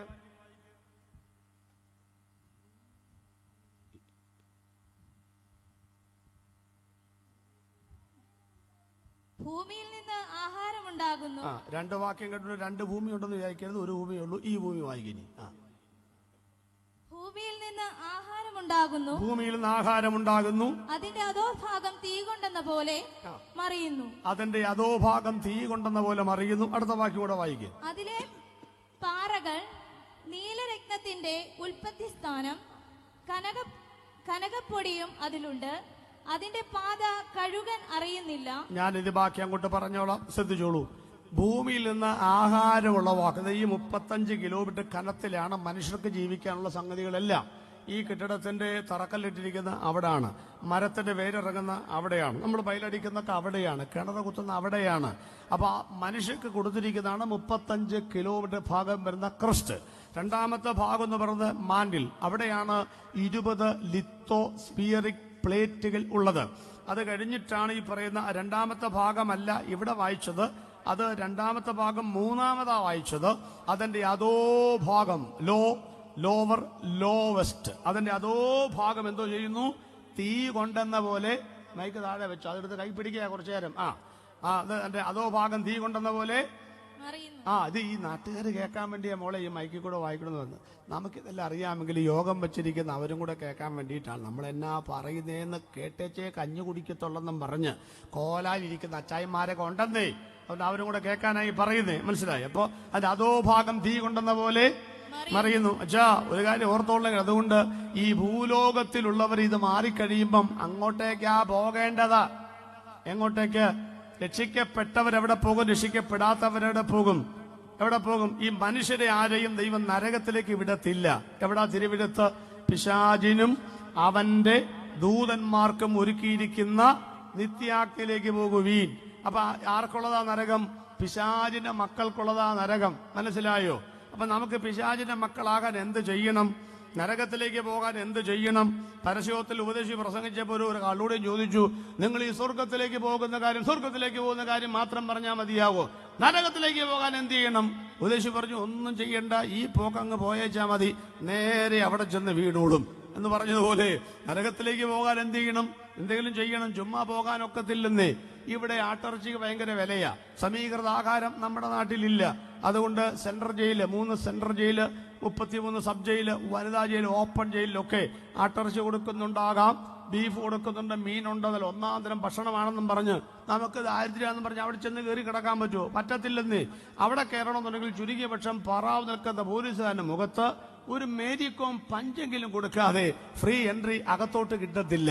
അവിടെ പോകാനും ചില ക്വാളിറ്റി വേണമെന്നേ. നരകത്തിൽ പോകാനുള്ള ക്വാളിറ്റിയാണ് പിശാചിന്റെ മക്കളായി തീരുക. പിശാചിന്റെ മക്കൾ എങ്ങനെയാകാം? ഉത്തരം, പാപം ചെയ്യുന്നവൻ പിശാചിന്റെ മകനാകുന്നു. അപ്പൊ സ്വർഗത്തിലേക്ക് എങ്ങനെ പോകാം? ദൈവത്തിന്റെ മക്കളായി മാറണം. അതിനെന്തോ ചെയ്യണം? സിമ്പിൾ, അവനെ കൈക്കൊണ്ട് അവന്റെ നാമത്തിൽ വിശ്വസിക്കുന്ന ഏവർക്കും ദൈവമക്കളായി തീരാം. മറ്റൊരു ഇവിടെ വരാതെ വചനം കേൾക്കുന്ന പ്രിയപ്പെട്ടവരെ, രക്ഷിക്കപ്പെടാത്തവരെ, ഈ ഭൂലോകത്തിലുള്ളവരാണ് അങ്ങോട്ടും ഇങ്ങോട്ടും പോകേണ്ടത്. ഈ എരിയുന്ന നരകം എന്ന രണ്ടാമത്തെ 3ാമത്തെ തട്ടിലേക്ക് പോയാൽ പിന്നെ മാറ്റം ചെയ്യാൻ സാധ്യമല്ല. തൊട്ടുമുകളിൽ ഒരു സ്ഥലമുണ്ട് കേട്ടോ, അബ്രഹാമിന്റെ മടി എന്നറിയപ്പെടുന്ന സ്ഥലവും യാതനാ സ്ഥലവും. ആ യാതനാ സ്ഥലത്ത് എന്ന് പെട്ട ധനവാനെ കുറിച്ച് വായിച്ചിട്ടില്ലേ നമ്മള്? അയാള് 7 നല്ല കാര്യങ്ങൾ ചെയ്തെന്നേ. 1, മേലോട്ട് നോക്കി, നല്ല കാര്യമല്ലേ മേലോട്ട് നോക്കണത്? ദാഹിച്ചു, നല്ല കാര്യമല്ലേ? ആത്മഭാരം ഉണ്ടായി, നല്ല കാര്യമല്ലേ? അബ്രഹാമൻ തിരിച്ചറിഞ്ഞു, നല്ല കാര്യമല്ലേ? പർദീസയാണ് തിരിച്ചറിഞ്ഞു, നല്ല കാര്യമല്ലേ? പ്രാർത്ഥിച്ചു, നല്ല കാര്യമല്ലേ? ഒരു 6-7 കാര്യം പുള്ളി നല്ലതാന്നേ ചെയ്തേ. പക്ഷേ അബ്രഹാം പറയാ, ഇപ്പൊ നീ ചെയ്യുന്നെല്ലാം നല്ലതാണെങ്കിലും അവിടെ നിന്ന് ഇവിടെ വരാനോ ഇവിടെ നിന്ന് അവിടെ വരാനോ അരക്കഴഞ്ഞനക്കാനൊക്കത്തില്ല. അതുകൊണ്ട് പ്രിയപ്പെട്ടവരെ, മരിച്ചുപോയവർക്ക് വേണ്ടി എന്നാ ചെയ്താലും അരക്കഴഞ്ഞനങ്ങാനൊക്കത്തില്ലെന്ന് ഉറപ്പിച്ച് വേദപുസ്തകം പറയുന്നതുകൊണ്ട് മേലോട്ട് നോക്കണമെങ്കിൽ ഇന്ന് രാത്രി ജീവിച്ചിരിക്കുമ്പം നോക്കണം. ദാഹിക്കുന്നെങ്കിൽ ഇന്ന് രാത്രി ദാഹമുണ്ടാകണം. ആത്മഭാരമുണ്ടാകണമെങ്കിൽ ഇന്ന് രാത്രി അത് ഉണ്ടാകുന്നതുകൊണ്ട് ധനവാൻ അവിടെ ചെന്ന് കാണിച്ച 7 കാര്യങ്ങൾ ഇന്ന് രാത്രി ഇവിടെ കാണിക്കാൻ മനസ്സ് വെച്ചാൽ അവിടെ പോകേണ്ടി വരില്ല. ആ എരിയുന്ന പാപ ശമ്പളം മരണ നരക ന്യായവിധിയിൽ നിന്ന് നമ്മെ വിടുവിച്ച ദൈവത്തിന് കരമുയർത്തിക്കൊണ്ട് സ്വന്തം പറഞ്ഞാട്ട് പ്രിയപ്പെട്ടവരെ, അപ്പൊ ഈ നരകം എവിടെന്ന് മനസ്സിലായോ? അപ്പൊ ഇനി ഈ ക്രസ്റ്റ്, മാൻഡിൽ, കോർ അല്ലെങ്കിൽ ഉൾക്കാമ്പ്, സൂര്യൻ അങ്ങനെ നമ്മളങ്ങനെ എല്ലാം 3 തലങ്ങളാണല്ലോ. ദൈവം ത്രിയേകനായതുകൊണ്ടായിരിക്കാം ഈ സിസ്റ്റം വെച്ചതെന്നാണ് പൊതുവെ തിയോളജിയിലൊക്കെ ഞങ്ങൾ പറയാറുള്ളത്. നമുക്കിനി ഈ ഭൂകമ്പം എങ്ങനെ ഉണ്ടാകും നോക്കാം. ഭൂമിക്ക് കമ്പനം ഉണ്ടാകുന്നു, ഭൂമിക്ക് ചരമഗീതം. മഹാകവി ON കുറുപ്പിന്റെ ഇത് വായിച്ചിട്ടില്ലേ? ഭൂമിക്ക് ചരമഗീതം. അണ്ട് എനിക്ക് തോന്നുന്നു മുരുകൻ കാട്ടാക്കട സാറാണോ, എനിക്ക് സംശയം, എഴുതിയിട്ടുണ്ട്, ആയിരിക്കാം. ഇനി വരുന്നൊരു തലമുറയ്ക്ക് വായിച്ചിട്ടില്ലേ? ഈ വിടവാസം സാധ്യമോ, പുഴയില്ല, വഴികളില്ല, ഒന്നുമില്ലാത്ത ഒരു കാലം വരാൻ പോവുകയാണെന്നാണ് പറഞ്ഞിരിക്കുന്നത്. 2065 കഴിയുമ്പോഴേക്ക് ഇവിടെ ഭൂമിക്ക് നിലനിൽപ്പില്ല, കുടിവെള്ളം കാണത്തില്ല, സൂര്യപ്രകാശം കാണത്തില്ല. ഇതൊക്കെ ശാസ്ത്രം നൽകുന്ന മുന്നറിയിപ്പുകളാണ്. നമുക്കിനി കമ്പനത്തെ കുറിച്ച് എങ്ങനെയാ കമ്പനം ഉണ്ടാകുന്നത് സിമ്പിളായിട്ട് എങ്ങനെ പറയാതെ സ്വോത്രക്കാഴ്ച സ്വോത്രക്കാഴ്ചയൊക്കെ ഉണ്ട്. നിങ്ങൾ ശ്രദ്ധിച്ചിരിക്കണം. ഇവരും സംഘാടകരും സമയം പറഞ്ഞിട്ടുണ്ട്. ഞാൻ എങ്ങനെ വിട്ടടിച്ച് പോകുമ്പോൾ അവർ എൽപ്പിടയ്ക്ക് സ്വോത്രക്കാഴ്ച എന്ന് പറയുന്നതിന് മുമ്പ് ഞാനതങ്ങ് എടുപ്പിക്കാം. ഞങ്ങളെല്ലാം റെഡിയായിട്ട് നിൽക്കണം. ഇപ്പൊ കയ്യിലൊന്നും വെക്കണ്ട, പറഞ്ഞിട്ട് മതി. അപ്പൊ ഈ സൂര്യന്റെ അൾട്രാ വയലറ്റ് റേഡിയേഷൻ അതറിയാമല്ലോ. ഈ ഭൂമിയിൽ നിന്ന് ഏതാണ്ട് ഒരു 12 കിലോമീറ്റർ മുകളിലായി 50 കിലോമീറ്റർ താഴെയായി 7 ലെയറുകൾ ദൈവം വെച്ചിട്ടുണ്ട്, നമ്മൾ ആരും വെച്ചിട്ടുള്ളതല്ല. അതാണ് ഈ ഓസോൺ പാളി, സ്ട്രാറ്റോസ്ഫിയർ, തെർമോസ്ഫിയർ, അയണോസ്ഫിയർ എന്നൊക്കെ പറയുന്ന സംഭവങ്ങൾ. അതിനകത്ത് വിള്ളൽ വീണ കാര്യങ്ങളൊക്കെ ഉണ്ട്. അത് ഞാൻ പുറകെ പറയാം. ഇപ്പൊ ഒരു കാര്യം മാത്രം പറയാം. സൂര്യപ്രകാശ രശ്മികൾ നേരിട്ട് ഭൂമിയിലേക്ക് വരാൻ ദൈവം അനുവദിച്ചിട്ടില്ല. ഈ 7 ലെയറുകൾ പാസ് ചെയ്ത് കൃത്യമായിട്ട് അരിച്ചിറക്കിയാണ് ഇവിടെ വരേണ്ടത്. അല്ലാതെ അതിന്റെ അൾട്രാ വയലറ്റ് റേഡിയേഷൻ സംഭവിച്ചാൽ മാരകമായ രോഗങ്ങളൊക്കെ ലോകത്തിൽ ഉണ്ടാകും. നമ്മൾ കിണറ് കുത്തുമ്പം വെള്ളത്തിന്റെ നനവല്ലേ കാണുന്നേ, അല്ലാണ്ട് ഒരു കുടം വെള്ളമല്ലല്ലോ കാണുന്നേ. വെള്ളം ജലാംശം ഊറി ഉറച്ച് ചേർന്ന് വന്ന് കുളമായി മാറുന്ന പോലെ അരിച്ചിറങ്ങിയ സൂര്യപ്രകാശമാണ് വരേണ്ടത്. അങ്ങനെ ഇവിടെ സൂര്യപ്രകാശം വന്നു കഴിഞ്ഞാൽ ഭൂമിക്ക് ആവശ്യമായ വസ്തുക്കൾക്ക്, ജീവജാലങ്ങൾക്ക്, പക്ഷികൾക്ക്, മൃഗങ്ങൾക്ക്, സസ്യങ്ങൾക്കൊക്കെ ആവശ്യമായ ചൂടെടുത്തതിനു ശേഷം തിരികെ ചൂട് പോകണമെന്നാണ് പ്രകൃതിയിൽ വെച്ചിരിക്കുന്ന നിയമം. പക്ഷെ അത് സംഭവിച്ചിട്ടില്ല. കാരണം പ്രകൃതി ആകപ്പാട് വികൃതി കാണിച്ചുകൊണ്ടിരിക്കുകയാണ്. ഈ സൂര്യപ്രകാശം ഇവിടെ സ്വീകരിക്കണമെങ്കിൽ പുൽപ്പുറങ്ങൾ വേണം. എവിടാ പുൽപ്പുറങ്ങൾ? പുൽപ്പുറങ്ങൾ എങ്ങും ഇല്ലെന്നേ. പുല്ലൊക്കെ നമ്മൾ ചെത്തിക്കളഞ്ഞില്ലേ? വനമേഖലയിൽ പോലും പുല്ലുകളില്ല. നമ്മുടെ ഒരു സവിശേഷത കണ്ടോ? വീടിന്റെ മുറ്റത്തുള്ള പുല്ലെല്ലാം ചെത്തിക്കളയുക, എല്ലാം കൂടെ ടൈലും കോൺക്രീറ്റൊക്കെ ഇട്ടിട്ട് ഉറപ്പിച്ച് വെച്ചിട്ട് ഭയങ്കര ചൂടാ നമ്മളിങ്ങനെ പറഞ്ഞുകൊണ്ടിരിക്കുക. എല്ലാം ഈ ചൂടാണ്. എന്നിട്ട് വീട്ടിലുള്ള പുല്ല് തൂമ്പാക്കി ചെത്തിക്കളഞ്ഞിട്ട് കാർഷിക സർവകലാശാലയിൽ നിന്ന് പുല്ല് മേടിച്ചോണ്ട് വന്ന് നമ്മൾ ഫിറ്റ് ചെയ്ത് വെച്ചിരിക്കുക വീടിന്റെ മുറ്റത്തൊക്കെ. എന്നാ ചെയ്യാനാന്ന് പറ. തമ്പുരാൻ തന്ന പൂവിന്റെ ഒക്കുമോ? ഉപ്പിനോളം വരുമോ? ഉപ്പിലിട്ടത് ഈ സാധനം കൊണ്ട് അതിനിട്ട് ഇങ്ങനെ പൈപ്പ് കൊടുത്തു ഇങ്ങനെ നമ്മളിങ്ങനെ വലിയ പൂന്തോട്ടക്കാരെ പോലെയൊക്കെ 4 പേരെ കാണിക്കാൻ നടന്നുകൊണ്ടിരിക്കുകയാണ് നമ്മള്. എന്റെ ദൈവം നമ്മെ ചൂടപ്പോ ഇവിടെ ആഗിരണം ചെയ്യാൻ ഇവിടെ പറ്റുന്നില്ല. തിരിച്ച് ചൂട് പോവുകയാണ്. ചൂട് പോകുമ്പോൾ പോകാനൊക്കുന്നില്ലെന്ന് ഈ 12 കിലോമീറ്ററിന് മുകളിൽ പാലക്കാടൻ കോട്ടകണക്കെ CFC, ക്ലോറോ ഫ്ലൂറോ കാർബൺ, അതെങ്ങനെയാ ഉണ്ടാകുന്നറിയാമോ? പ്ലാസ്റ്റിക്കുകൾ കത്തിച്ചാൽ ഉണ്ടാകുന്ന പുകകൾ, അതുപോലെ തന്നെയുള്ള സംഭവങ്ങൾ നമുക്കറിയാം. നമ്മൾ ഈ 50 പൈസയുടെ കൂടൊക്കെ മേടിച്ചിങ്ങനെ നശിപ്പിക്കുകയല്ലയോ? അതെല്ലാം കൂടെ വ്യവസായവൽകൃത രാജ്യങ്ങളിൽ നിന്നുണ്ടാകുന്ന ഫാക്ടറികളിലെ പുകകൾ, വാഹനങ്ങളുടെ പുകകൾ. നമ്മളൊക്കെ ഒരു വാഹനം ഒരു റെഡ് ലൈറ്റ് കണ്ടാൽ വണ്ടി അവിടെ ന്യൂട്രൽ ഇടുകയല്ല നമ്മൾ ചെയ്യുന്നത്. ന്യൂട്രൽ ഇട്ട പിന്നെ ഇരപ്പിക്കൊന്നും വേണ്ട, നമ്മൾ ഫസ്റ്റിലിട്ടും ഇങ്ങനെ കാണിച്ചുകൊണ്ടിരിക്കുക. ഇതിനെല്ലാം കൂടെ പുകകൾ അങ്ങനെ അടിച്ചിറങ്ങിയാണ് ഈ സംഭവം ഉണ്ടാകുന്നത്. അന്തരീക്ഷം വരെ മലിനമായി കഴിഞ്ഞെന്നേ. മലിനമാകാത്തതൊന്നും ലോകത്തിലില്ല. പണ്ട് കാലം നമ്മുടെ കാരണന്മാര് പറയുമായിരുന്നു, ഏത്തപ്പഴത്തിനകത്ത് മായമില്ല, കോഴിമുട്ടയ്ക്കകത്ത് മായമില്ല, അമ്മിഞ്ഞപ്പാലിൽ, അമ്മയുടെ മുലപ്പാലിൽ മായമില്ല. ഇതൊക്കെ പണ്ട് പറഞ്ഞുകൊണ്ടിരുന്നു കേട്ടോ. ഇപ്പൊ അങ്ങനെയൊന്നുമല്ല. ഏത്തപ്പഴത്തിൽ മായമുണ്ടോ? എഴുപറ്റുകാരെ കർഷകരാണല്ലോ. വാഴക്കണ്ണ് കുടിച്ചു വെക്കുമ്പോഴേ ഫ്യൂറഡാൻ ഇട്ടാണ് ചവിട്ടി ഒതുക്കുന്നത്. വാഴ കൊലച്ച് കഴിഞ്ഞ് ആ കൊടപ്പൻ ഓടിച്ചു കളഞ്ഞും ഈ സാധനം കെട്ടിവെച്ചാണ് ഒരു കായൊക്കെ 650 ഗ്രാമിലെ സംഗതി കയറി വരുന്നത്.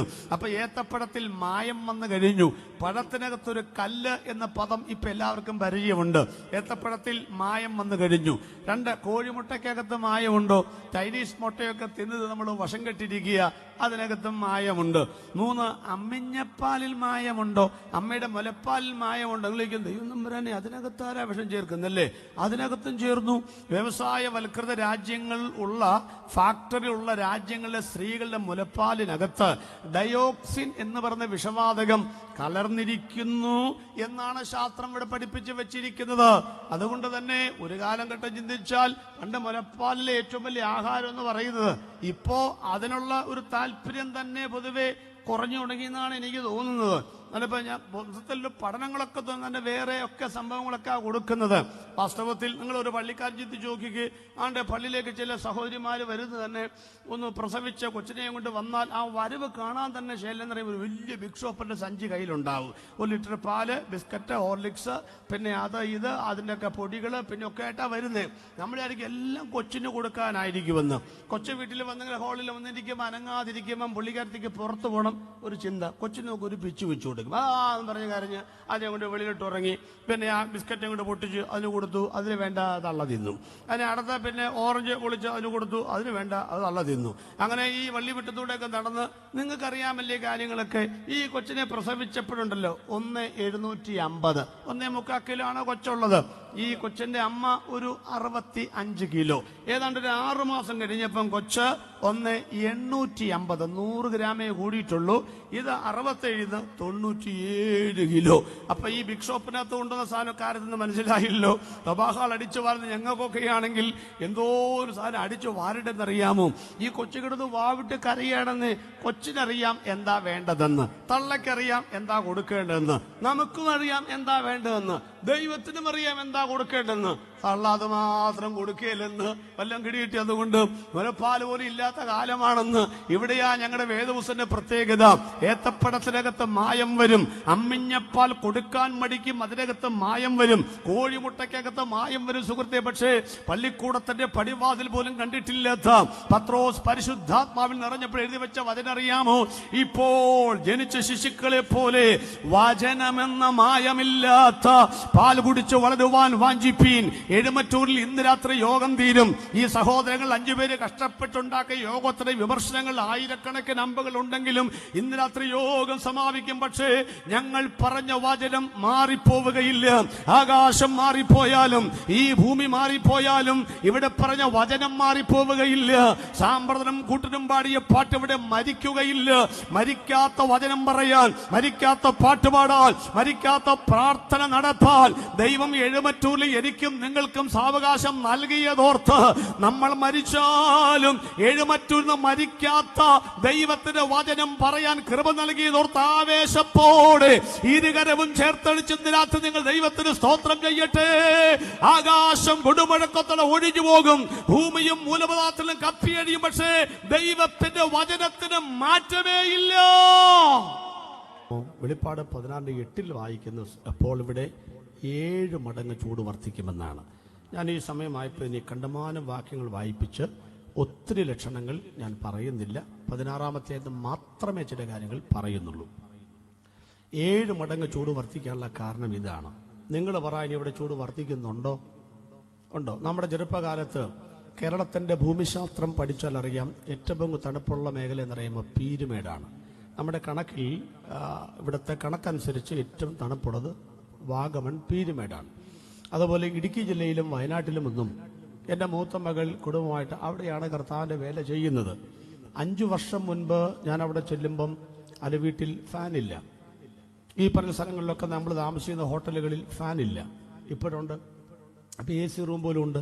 ഇപ്പം ചൂട് വർദ്ധിക്കുകയാണെന്ന് മനസ്സിലായല്ലോ. ഗൾഫ് രാജ്യങ്ങളുടെ സംവിധാനങ്ങളാണ് ഇപ്പോൾ ഇവിടെ നടക്കുന്നത്. ഇപ്പോൾ AC ഇല്ലാത്തൊരു വീടുണ്ടോ? പണ്ടതുണ്ടോ? അപ്പം ഇവിടെ അത്യുഷ്ണം വർദ്ധിക്കുകയാണ്. 40-നും 44-ലേക്കൊക്കെ വരികയാണ്. ഇതിൻ്റെ കാര്യമെന്നാന്നല്ലോ മനസ്സിലായോ? സൂര്യൻ കരിമ്പടം പോലെ കറക്കും. ഇവിടെ ചൂട് വർദ്ധിക്കുന്നു. ഈ ചൂട് ഇവിടെ തങ്ങി നിൽക്കുന്നതുകൊണ്ട് ഭൂമിയുടെ ആഴത്തിലേക്ക് പോവുകയാണ്. ആഴത്തിലേക്ക് അതിന് തെളിവെന്നാന്നോ വല്ല മനസ്സിലായോ? ഒന്ന്, നമ്മുടെ കിണറുകളിൽ വെള്ളമില്ല. നിങ്ങൾക്ക് എത്ര പേർക്ക് പറയാൻ പറ്റും പണ്ട് ഞങ്ങളുടെ കിണറ്റിലുണ്ടായിരുന്ന അതേ വെള്ളത്തിന്റെ അളവും സാന്ദ്രതയും രുചിയും ഇപ്പോഴുണ്ടെന്ന് പറയാൻ പറ്റുമോ? ഇല്ല. ഇപ്പൊ കിണറുകൾ കുഴിക്കുന്നുണ്ടോ? ഇല്ല. ഇപ്പോഴത്തെ കിണറിന്റെ പേരെന്തുവാ? കുഴൽ കിണർ. അതാണ് ഇപ്പോഴത്തെ കിണർ.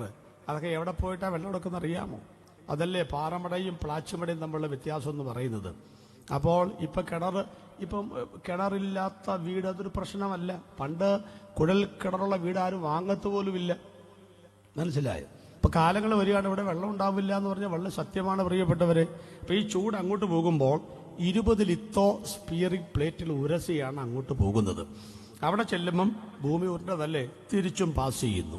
ഈ താപത്തിന്റെ ഗമനാഗമനങ്ങളുടെ ഫലമായി 20 ലിത്തോ സ്പിയറിംഗ് പ്ലേറ്റുകൾ തമ്മിൽ ഉരസും.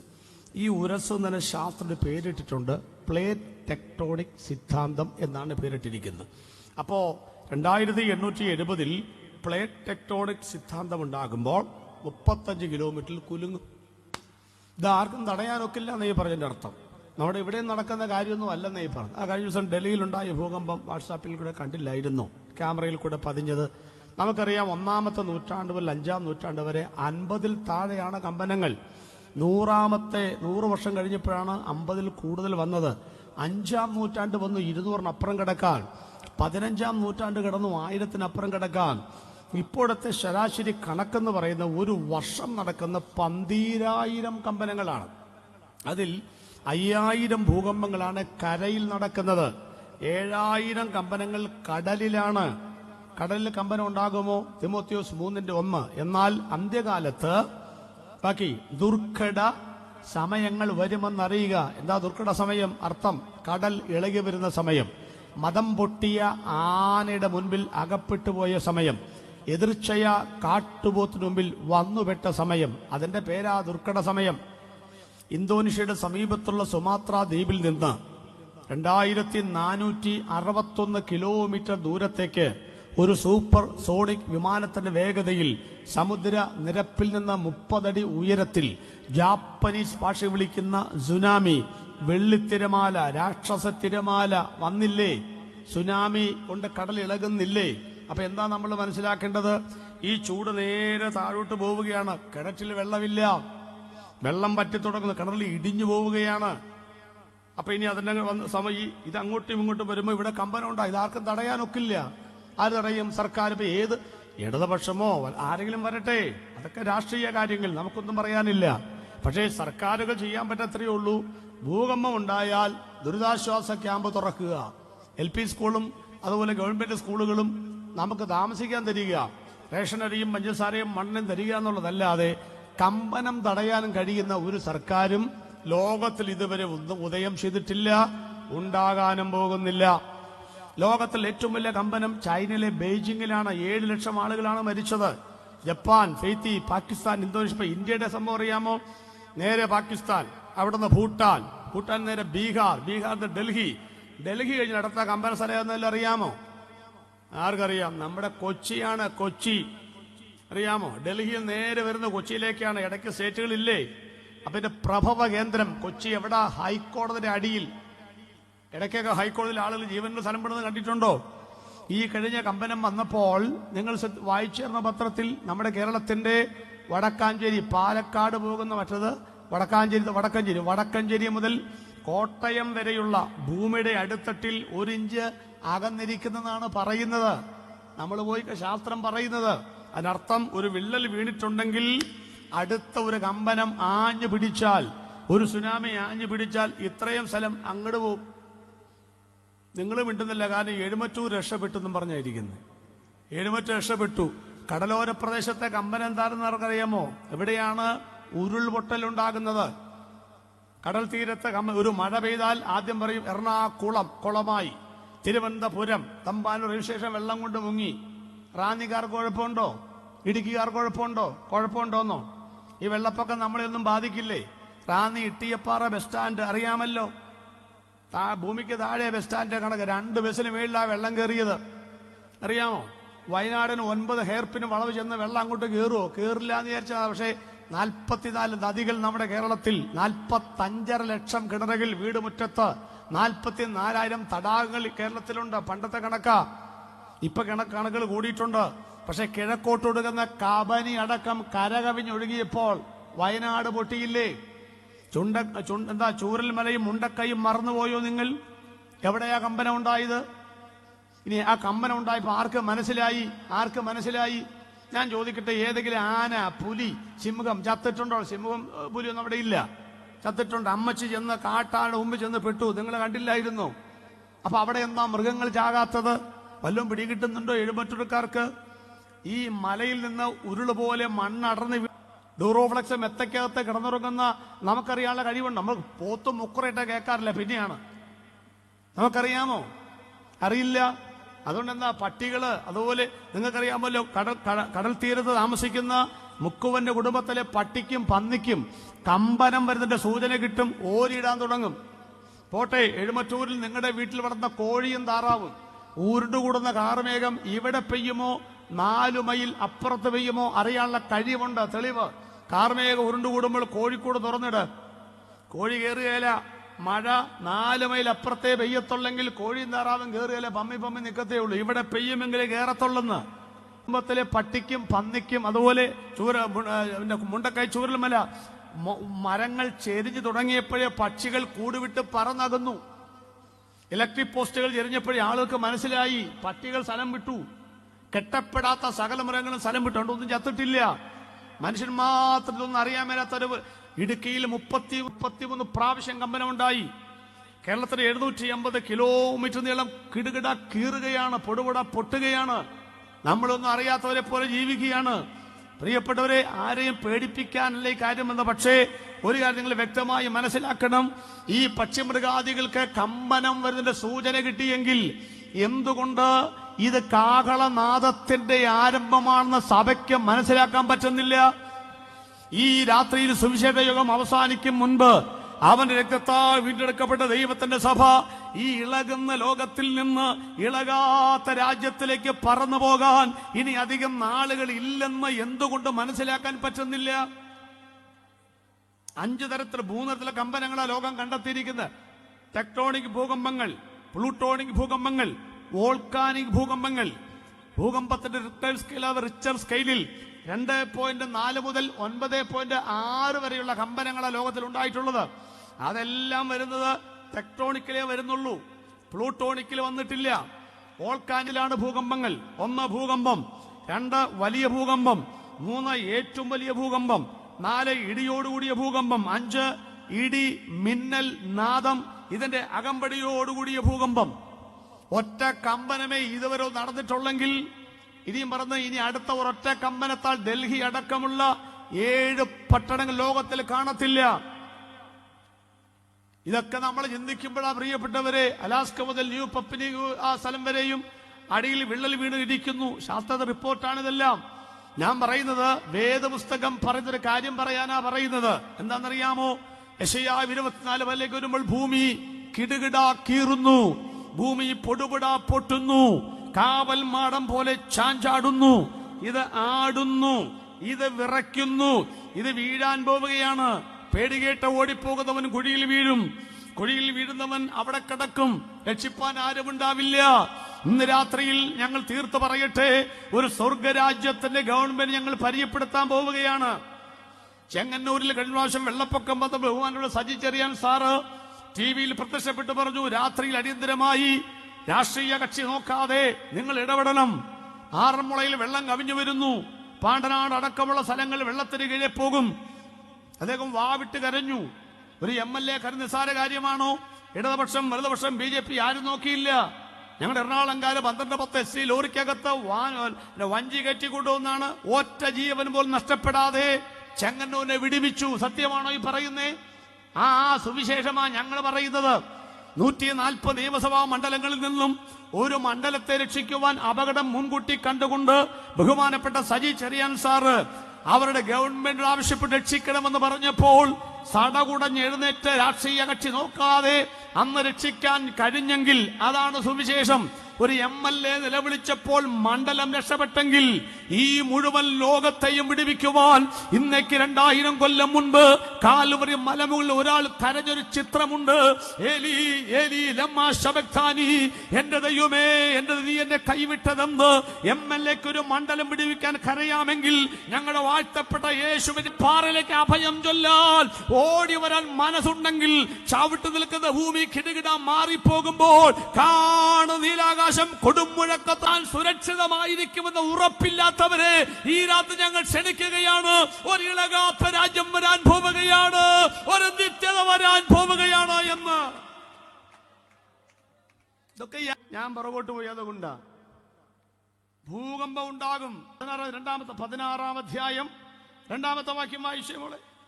പെട്ടെന്ന് ഒന്നാമത്തവൻ പോയി തന്റെ കലശം പ്രതിമയെ നമസ്കരിക്കുന്നവരുമായ മനുഷ്യർക്ക് വല്ലാത്ത ദുർമരണം ഉണ്ടായി. ഒന്ന് കേട്ടോളേ, ഞാൻ പെട്ടെന്ന് അവസാനിപ്പിച്ചേക്കാം, ഒത്തിരി സമയം പോകത്തില്ല. മനുഷ്യർക്ക് ഓരോ ദൂതന്മാരും മുദ്ര പൊട്ടിക്കുമ്പോൾ ഓരോന്ന് വരികയാ. വല്ലാത്ത ദുർവണം എന്ന് പറഞ്ഞാൽ ഇംഗ്ലീഷിൽ ട്രാൻസ്ലേറ്റ് ക്യാൻസർ തന്നെയാണ്. മാരക രോഗങ്ങൾ ലോകത്തിൽ ഉണ്ടാകുന്നു. ശരിയാണോ?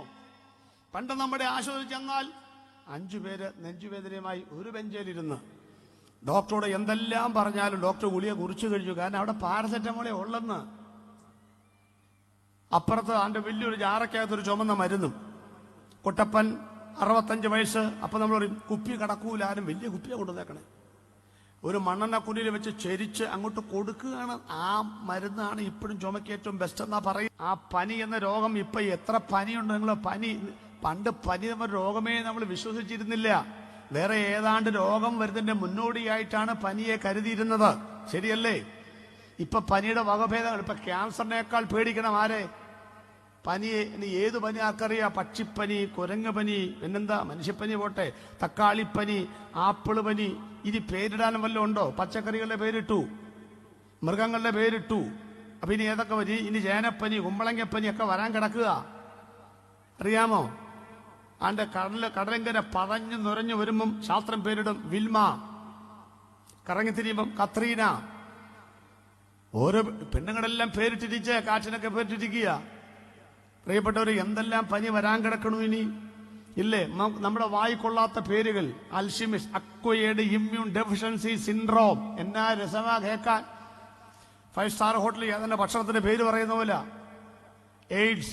നമ്മൾ വിചാരിച്ചു ലൈംഗിക അരാജകത്വം, തെറ്റായ ലൈംഗിക ബന്ധമായിരിക്കും. അത് മാത്രം വേണമെന്നില്ല. കൊല്ലം ജില്ലയിൽ സ്കൂളിൽ പഠിക്കുന്ന കൊച്ചിന് എയ്ഡ്സ് വൈറസ് സ്ഥിരീകരിച്ചു. അന്ന് മുഖ്യമന്ത്രിയായിരുന്ന സഖാവ് VS അച്യുതാനന്ദൻ ഇടപെട്ടിട്ടാണ് കൊച്ചിനെ പഠിപ്പിക്കുവാൻ തീരുമാനമായത്. കുടുംബജീവിതത്തിന്റെ പവിത്രതയ്ക്ക് കടയ്ക്ക് കത്തിവെച്ചുകൊണ്ടിരിക്കുകയാണ് ആളുകൾ ഇല്ലേ? കുടുംബജീവിതം നമ്മളെപ്പോലുള്ള കുടുംബജീവിതമാണോ ഇപ്പം? ആണോ? പണ്ട് 25 കൊല്ലം കഴിയുമ്പോഴാ വെഡിങ് ആനിവേഴ്സറി കൊടുക്കുന്നേ. അന്നേരം വാച്ച് കെട്ടിയ കൈയും ഒരു കൊടയും. അണ്ട് 25 കൊല്ലം വെഡിങ് ആനിവേഴ്സറി. അന്ന് അങ്ങനെ 25 കൊല്ലം കഴിഞ്ഞ് ഇപ്പൊ 1-ാമത്തെ കൊല്ലം കൊടുക്കും ഫസ്റ്റ് വെഡിങ് ആനിവേഴ്സറി. കാരണം അവർക്കറിയാം 25 വരെ പോവുകയില്ലെന്ന്. 25 വരെ പോയിട്ട് വേണ്ടി കൊടുക്കാനായിട്ട് 13 കോടി രൂപ ചെലവിലാണ് തമിഴ്നാട്ടിലെ കല്യാണം. 13-ാം ദിവസമാണ് ഡിവോഴ്സ് ആയത്. ഡിവോഴ്സിന് വിലയുണ്ടോ ഇവിടെ? കോടതി ചോദിച്ചു, മോളെ ഡിവോഴ്സ് വേണോ? വേണം സാർ. അഡ്ജസ്റ്റ്മെന്റ് പറ്റത്തില്ല, അണ്ടർസ്റ്റാൻഡിങ് ഒക്കത്തില്ല. നിനക്ക് തയ്യലറിയാമോ? അറിയാം. സൂചി നൂലുണ്ടോ? ഉണ്ട്. എന്നാ പിന്നെ ആ ഷർട്ടിന്റെ ഒരു ഭാഗം കീറിയാൽ അത് കൂട്ടി തുന്നി തയ്ച്ചിട്ട് നടന്നുകൂടെ? കൊച്ചു 10-ാം ക്ലാസ്സിൽ പഠിക്കല്ലേ? കോടതിക്ക് ആഗ്രഹം ഒരുമിച്ച് ജീവിക്കാൻ. ഇപ്പൊ ഈ വെങ്കൊച്ചു പറയാ ഇടാം സാർ, പക്ഷെ ഷർട്ടിന്റെ എല്ലാ ഭാഗവും കീറിയതാണെങ്കിൽ തുന്നുന്നതിനേക്കാൾ നല്ല തുണി മേടിക്കുകയല്ലേ എന്ന്. അപ്പൊ ജഡ്ജി പറയാ ഡിവോഴ്സ് ചെയ്തോളാം. കാലം പോയ വോക്ക് കണ്ടോ നിങ്ങള്? സ്വത്രം. ഞാൻ എന്റെ വേറൊരു പ്രസംഗത്തിൽ ചോദിക്കാൻ ചോദ്യമുണ്ട്. ഇനി ഒരു ജന്മമുണ്ടെങ്കിൽ ഈ ഭാര്യ മതിയോ? സത്യം പറ, മുഖത്തോട്ട് നോക്ക. ഉണ്ടോ? ഒരെണ്ണം മല്ലേലിയ പറയുന്നുണ്ടോ? നോക്കിക്ക്. എന്താ കാര്യം? എന്റെ പാസ്റ്റേ, ഇനി ജന്മോ? ഈ ജന്മം തന്നെ ഏടാകുടങ്ങളെ കൊണ്ടുനടക്കാനുള്ള ബുദ്ധിമുട്ട്. മാതാപിതാക്കൾ, മക്കൾ എല്ലാം ചേഞ്ചിന് വേണ്ടി ആഗ്രഹിക്കുന്നവരെ ലോകത്തിൽ. ദൈവമക്കൾ അങ്ങനെ ഇല്ലെന്ന് വിചാരിക്കാം, വിശ്വസിക്കാം. ബുദ്ധിമുട്ടാണെങ്കിലും വിശ്വസിച്ചേ പറ്റത്തുള്ളല്ലോ. ഞാൻ അങ്ങോട്ടധികം കടക്കുന്നില്ല. ദുർവ്രണം എന്താണെന്നറിയാമോ? മാരക രോഗങ്ങൾ. അല്ല, അമേരിക്ക, പാശ്ചാത്യ രാജ്യത്തൊക്കെ വിവാഹബന്ധങ്ങൾ വേർപെടുത്താനുള്ള നിയമമെല്ലാം കേൾക്കണോ നിങ്ങൾക്ക്? വായ്നാറ്റം, കൂർക്കമ്പലി, സമ്മതത്തോടു കൂടിയല്ലാതെ ലൈംഗിക പീഡനങ്ങൾ, അതൊക്കെ ചിന്തിക്കേണ്ടതാ. വായ്നാറ്റവും കൂർക്കമ്പലിയൊക്കെ കൊണ്ട് കുടുംബങ്ങൾ വേർപെടുത്താൻ ഒരു നിയമമൊക്കെ ഇവിടെ വന്നാൽ എത്ര പേർക്ക് കുടുംബം ഉണ്ടാവും? നോക്കിക്കേ. അപ്പൊ ഇതുവല്ലോ നടക്കാൻ പോകുന്ന കാര്യം വല്ലതാണോ? എന്തൊക്കെ നിയമങ്ങളോ? കുടുംബത്തിന്റെ പവിത്രതയ്ക്ക് വല്ല ബന്ധമുണ്ടോ? നടുവിന്റെ വേദന, ആർത്രൈറ്റീസ്, പിന്നെന്തോ ആന്ത്രാക്സ്, രോഗത്തിന്റെ പേരൊന്നും പറയാൻ ഒക്കത്തില്ല. പണ്ടത്തെ സർവ്വസംഹാരണി മാറി. ഓരോ അവയവങ്ങൾക്കും ഓരോരോ സ്പെഷ്യാലിറ്റിയല്ലേ ഇപ്പൊ നമ്മൾ ചെന്നാൽ പറയാം. അത് പറയാതിരിക്കാൻ ഒക്കത്തില്ല. ഇപ്പൊ ദുർവ്രണം എന്ന് പറഞ്ഞാൽ മാരക രോഗങ്ങൾ, രക്തപുണ്ണ് എങ്ങനെ ഉണ്ടാകും? ഞാൻ എന്റെ പുസ്തകം രേഖപ്പെടുത്തിയിട്ടുണ്ട്. ഇപ്പൊ നമ്മൾ തിരിച്ചൽ കാർഡ് അത് മാറിക്കൊണ്ടിരിക്കുക. ഒന്നാമത് ആ കാർഡ് നോക്കി ആരും തിരിച്ചറിയാൻ ഒക്കുകയില്ല. തിരിച്ചൽ കാർഡ് കണ്ടേച്ചും തിരിച്ചൽ കാർഡ് കൊടുത്ത വില്ലേജ് ഓഫീസർ രണ്ടും കൂടെ ഒരാളാണെന്ന് പിന്നെ സെയിൽ ലെറ്റർ കൊടുക്കണം വേറെ. ആ കാർഡിന് ഇടേണ്ട പേരെന്താ? തിരിച്ചറിയാ കാർഡ് എന്നാ കൊടുക്കേണ്ടത്. പേരൊന്ന് തിരിച്ചൽ കാർഡ്. അത് കഴിഞ്ഞു. പിന്നെ ഇപ്പൊ ആധാറൊക്കെ കണ്ടാൽ നിങ്ങൾക്ക് ഈ കണ്ടമാനം പൊങ്ങച്ചം തോന്നുമ്പം ഈ കാർഡ് എടുത്ത് നോക്കണം. അപ്പം മനസ്സിലാവും ഞാൻ ഇത്രയേ ഉള്ളൂ. ചത്ത് കഴിഞ്ഞാൽ ഇരിക്കുന്ന പോലെ ആധാർ കാർഡിൽ ഇരിക്കുന്നത് കണ്ടോ? കണ്ടമാനം പൊങ്ങച്ചം നികളം കോട്ടും കയ്യൊക്കെ ഇട്ട് ഇങ്ങനെ എന്നൊക്കെ പറയും. ഇടയ്ക്ക് ഈ കാർഡ് എടുത്ത് നോക്കണം. ഇതാണ് ഞാൻ, ഇതാണീ. അതിനപ്പുറത്തൊന്നുമില്ല, വലിയ പൊങ്ങച്ചം കൊണ്ട് നടക്കുന്നു. നമ്മുടെയൊക്കെ ആ പൊങ്ങച്ചം കുറയ്ക്കാനാണ് സർക്കാർ ഈ രണ്ടും കൂടെ കൊണ്ടു നടക്കുക കേട്ടാ. നമ്മൾ പണ്ട് പാസ്പോർട്ട് ജീവിതത്തിൽ കോട്ടൊക്കെ ആദ്യമായിട്ട് ഇട്ട് നമ്മൾ അമേരിക്ക തിരിഞ്ഞു നോക്കുന്ന പോലെ അതൊക്കെ പോയി. ഇപ്പൊ ഒറിജിനൽ സംബന്ധം ലൈവായിട്ടങ്ങ് എടുക്കുക. കണ്ണുപോലും നമ്മുടെയാണെന്ന സംശയം നമുക്കിപ്പം ഐ ടെസ്റ്റ് ഒക്കെ വരുമ്പം. അപ്പൊ അത് മാറി, തിരിച്ചൽ കാർഡ് മാറി, ആധാർ കാർഡ് മാറും, ഫിംഗർ പ്രിന്റ് മാറും, ഐ ടെസ്റ്റ് അതൊക്കെ മാറും. ഇനി ഇവിടെ ചിപ്പ് വരികയാണ്. ചിപ്പ് അറിയാമല്ലോ, ചിപ്പ് വരിക. അനക്കൊക്കെ ചിപ്പായി കഴിഞ്ഞല്ലോ. ഇപ്പൊ നമ്മുടെ നെറ്റിയിലും കൈത്തണ്ടയിലും ഒക്കെ ഈ സാധനം വരുന്നേ. അത് വെളിപ്പാട് പുസ്തകത്തുണ്ട്. നെറ്റിമേലും കൈമേലും മുദ്ര പതിക്കണമെന്ന്. പഴയ നിയമത്തിൽ ഇസ്രായേൽ ചരിത്രമുണ്ട്. ഇസ്രായേൽ അവർ ന്യായപ്രമാണത്തിന്റെ ചുരുളുകൾ, ചെറിയ തുകലുകൾ എവിടെ കെട്ടണം? നെറ്റിയിലും കയ്യിലൊക്കെ കെട്ടേണ്ടിയിരുന്നു അവര്. അതവർക്ക് ഓർമ്മസ്തംഭമാണെന്നുണ്ട്. അത് ചെയ്യാത്തവർക്ക് വരുന്ന കാലഘട്ടം കണ്ടോ നിങ്ങൾ? പ്രിയപ്പെട്ടവരെ, നമ്മൾ പറഞ്ഞ് മനസ്സിലാക്കുന്ന കാര്യം എന്നാണെന്നറിയാമോ? ഈ ചിപ്പ് ഘടിപ്പിച്ചാൽ നിങ്ങൾ വായിച്ചു നോക്കണതൊക്കെ സിമ്പിളായിട്ട് പറയുകയാണ്. അത് വർക്ക് ചെയ്യാൻ ഒരു ചെറിയ ബാറ്ററി, അത് സൂക്ഷ്മമായ ബാറ്ററി ഉണ്ട് അതിനകത്ത്, ലിഥിയം. ഈ ബാറ്ററി അത് 6 മാസം കൂടുമ്പോൾ മാറ്റണമെന്നാ പറയുന്നേ. അല്ലെങ്കിൽ അതിനകത്തെ എന്തുവാ ആൽക്കലൈൻ ആസിഡ് ആയിരിക്കാം. അങ്ങനെ ഒരു സംഗതി ഈ പൊട്ടും, ബാറ്ററി പൊട്ടും. നമ്മുടെ ടോർച്ച് കിടക്കുന്ന ബാറ്ററി കുറച്ച് കഴിഞ്ഞാൽ പൊട്ടത്തില്ലയോ? പൊട്ടിക്കഴിഞ്ഞാൽ ബ്ലഡിൽ പടരും. പടർന്നു കഴിഞ്ഞാൽ രക്തപ്പുണ്ണുണ്ടാകും. ഇതൊക്കെ വളരെ കൃത്യമാണ്. മാരകമായ രോഗങ്ങൾ, ആർക്കും തടയാൻ പറ്റാത്ത രോഗങ്ങൾ ലോകത്തിലുണ്ടാവും. പണ്ടൊരു ക്യാൻസർ എന്ന് പറഞ്ഞാൽ വല്ല കാലത്തും ഒരാൾ RCC, ഇപ്പൊ കേരളത്തിന്റെ 14 ജില്ലകളിലും ക്യാൻസർ ആശുപത്രിയിൽ വന്നുകൊണ്ടിരിക്കുകയാണ്. തടയാനാകാത്ത പ്രശ്നങ്ങളല്ലേ പ്രിയപ്പെട്ട? ഇന്ന് രാത്രി ഞാൻ ദൂത് പറഞ്ഞോട്ടെ, നിങ്ങൾക്ക് ഏറ്റെടുക്കാൻ പറ്റുമോ? 1 മിനിറ്റ് ആരാധിക്കാൻ പറ്റുമോ ഈ രാത്രിയിൽ? പറ്റുമോ? എന്നാ ആരാധിച്ചോളൂ. ഇതാ സംഭവം. ഈ രോഗത്തിന്റെ വൈറസ് എപ്പോഴാ വരുന്നതെന്നറിയാമോ? പനി വന്നാൽ 4 ദിവസം കഴിഞ്ഞ് പനി വെളിപ്പെട്ട് വരുള്ളൂ. ചെറിയ ചുമ, ശ്വാസതടസ്സം, അത് കുറെ നീണ്ടുപോയി കഴിഞ്ഞാൽ നമ്മുടെ ബ്രോങ്കൈറ്റിസ് ആയിട്ട് മാറും. ശ്വാസകോശത്തിലേക്ക് ഇറങ്ങിയാൽ ബ്രോങ്കൈറ്റിസ് ആയിട്ട് മാറും. ചിക്കൻ ബോക്സ് 15-ാം ദിവസമേ വെളിപ്പെട്ട് വരുള്ളൂ. അറിയാമോ? ഇതിനകത്ത് കയറിക്കഴിഞ്ഞാൽ അവിടെ അനങ്ങാതിരിക്കും. 15-ാം ദിവസമേ ഈ സാധനം വെളിപ്പെട്ട് വരുള്ളൂ. അവിടെ ഇരിക്കും അത്. അപ്പൊ ഈ ക്യാൻസർ രോഗം, അതിന്റെ വൈറസ് കയറിയിട്ടുണ്ടെങ്കിൽ അനങ്ങാതിരിക്കും. അത് 1 കൊല്ലം 2 കൊല്ലം 3 കൊല്ലം കഴിയുമ്പം അത് വെളിപ്പെട്ട് വരും. 1.5 ലക്ഷം കൗണ്ടിങ് വരും. അപ്പോഴാണ് നമ്മൾ അറിയുന്നേ. എന്റെ കൂട്ടുകാരൻ അമ്മയെ കോളേജിനെ കൊണ്ട് പറഞ്ഞു 1 ആഴ്ച കൊണ്ട് മരിക്കും. തല മുഴുവൻ പഴുത്തിരിക്കുക, അറിഞ്ഞില്ല. ചെറിയ തലവേദന വന്നപ്പോഴാ അറിയുന്നേ. ഞാൻ ഇത്രയും പറഞ്ഞ് അവസാനിപ്പിക്കട്ടെ, എനിക്ക് സമയമില്ല. എന്തെങ്കിലും രോഗത്തിന്റെ വൈറസ് കയറി അറിയത്തില്ല നമ്മള്. വൈറസ് അവിടെ ഇരിക്കുന്നവല്ലോ അറിയാമോ? എല്ലിനകത്ത്, മജ്ജയ്ക്കകത്ത്, ബ്ലഡിനകത്ത്. ഞാൻ പറഞ്ഞല്ലോ, മനസ്സിലാകുന്നുണ്ടല്ലോ? മനസ്സിലാകുന്നുണ്ട്. ഞാൻ പിന്നെ ഡോക്ടർ ഒന്നും നമുക്ക് നമ്മൾ ചിന്തിച്ച് പ്രാർത്ഥിക്കാൻ പോവുക. എല്ലിനകത്ത്, മജ്ജയ്ക്കകത്ത്, ബ്ലഡിനകത്ത്. ശരിയാണോ? അതുകൊണ്ടല്ലേ ഇതൊക്കെ പരിശോധിക്കണമെന്ന് പറയുന്നേ. അപ്പോ രോഗത്തിന്റെ വൈറസുകൾ ഇരിക്കുന്ന ഈ 3 സ്ഥലങ്ങളിലാ. ഇനി വചനം പറയാൻ പോവാ. ആരാധിച്ചോളണം കേട്ടോ. ദൈവത്തിന്റെ വചനം ജീവനും ചൈതന്യമുള്ളത്, ഇരുവാഴ്ത്തലയുള്ള, ഏത് വാളിനേക്കാൾ മൂർച്ചയേറിയത്, പിന്നെ പ്രാണനെ, അടുത്തത് ആത്മാവിനെ, അടുത്തത് സന്ധിമജ്ജകളെ. ഒന്ന് നോക്കിയേ, കണ്ണൂർ നോക്കിയേ. അതുങ്ങൾ എന്ത് ചെയ്യും? വേറ് വിടുവിക്കും വരെ തുളച്ചേലുന്നത്. സുവിശേഷത്തിന്റെ മർമ്മമല്ല ഈ പറയുന്ന, രോഗത്തോട് ബന്ധപ്പെടുത്തി പറയുകയാണ്. വചനം പ്രാണനെ മരണത്തിൽ നിന്ന് വിടുവിക്കും. വചനം കേട്ട് കഴിയുമ്പം നരക ശിക്ഷാവിധി രക്ഷിക്കപ്പെടാൻ പറ്റും. ഇനി ആത്മാവിനെന്ത് ചെയ്യും? അവിടെ പ്രാണനെ മരണത്തിൽ നിന്ന് വിടുവിക്കും, ആത്മാവിനെ ഇനി അടുത്തത് സന്ധി മജ്ജ ഏതാണ്? ഒന്നുകൂടെ നോക്കി. പ്രാണയ മനത്തിന്ന് ആ വാക്യം ഒന്ന് എടുത്ത് വായിച്ചത് നിങ്ങൾ. എബ്രായ ലേഖനം 4-ാം അധ്യായത്തിൽ നാം തോന്നുന്നു. ദൈവത്തിന്റെ വചനം ജീവനും ചൈതന്യമുള്ളത്, ഇരുവാഴ്ചയിൽ മൂർച്ചയേറിയത്, പ്രാണനെയും ആത്മാവിനെയും സന്ധിമജ്ജകൾ മാത്രം തൊടാം.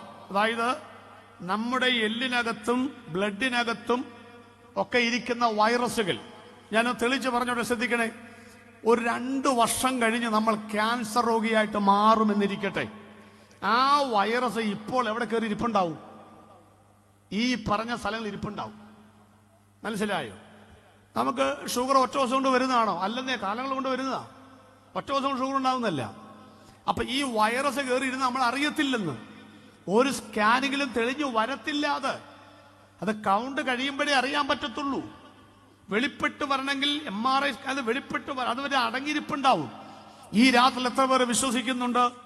2 വർഷം കഴിഞ്ഞ്, 3 വർഷം കഴിഞ്ഞ്, 5 വർഷം കഴിഞ്ഞ്, 10 വർഷം കഴിഞ്ഞ് നമ്മളെ തളർത്തും, നമ്മളെ എഴുതി നടപ്പിക്കത്തില്ല, മാരക രോഗിയാക്കും എന്ന് വെല്ലുവിളിക്കുന്ന വൈറസ് എന്റെയോ നിങ്ങളുടെയോ ശരീരത്തിനകത്ത് ഇപ്പൊ പതുങ്ങിയിരിക്കുന്നുണ്ടെങ്കിൽ,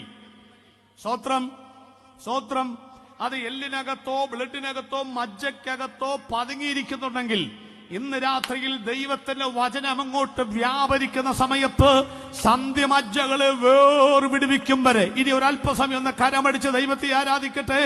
പ്രിയപ്പെട്ടവരെ, ലക്ഷക്കണക്കിന് രൂപകൾ ആശുപത്രി കൊണ്ടുപോയി നിന്റെ ആധാരം പണയം വെച്ച് സർവീസിന് ലോൺ എടുത്ത് ഒരു 10 പൈസയ്ക്ക് വകയില്ലാത്ത നമ്മളോട് 2 ലക്ഷം ഇപ്പൊ കെട്ടണമെന്നൊക്കെ പറഞ്ഞ ഗതികേട് വരാതിരിക്കാൻ ഒന്ന് കരമടിച്ച് ദൈവത്തെ ആരാധിച്ചാൽ ഇന്ന് രാത്രിയിൽ അത്ഭുതകരമായ രോഗസൗഖ്യം, ഞാൻ നിന്നെ സൗഖ്യമാക്കുന്ന യഹോവ അരുളി ചെയ്തവൻ, ഞാൻ ഒരു വാക്ക് പറഞ്ഞില്ലെങ്കിൽ പോലും അല്പസമയം ദൈവത്തെ കരങ്ങളടിച്ച് ദൈവത്തെ ആരാധിക്കട്ടെ. പാവം പിടിച്ച ദൈവദാസന്മാരെ, ഈ ഓഫറിംഗ് ഒക്കെ എടുത്ത് ആശുപത്രി കൊടുക്കുന്നൊക്കെ ഇടയാകല്ലേ എന്നാണ് എന്റെയും പ്രാർത്ഥന. ഇന്ന് രാത്രിയിൽ അവന്റെ അടിപ്പിടലുകളോ നമുക്ക് സൗഖ്യം വന്നുമിരിക്കുന്നു.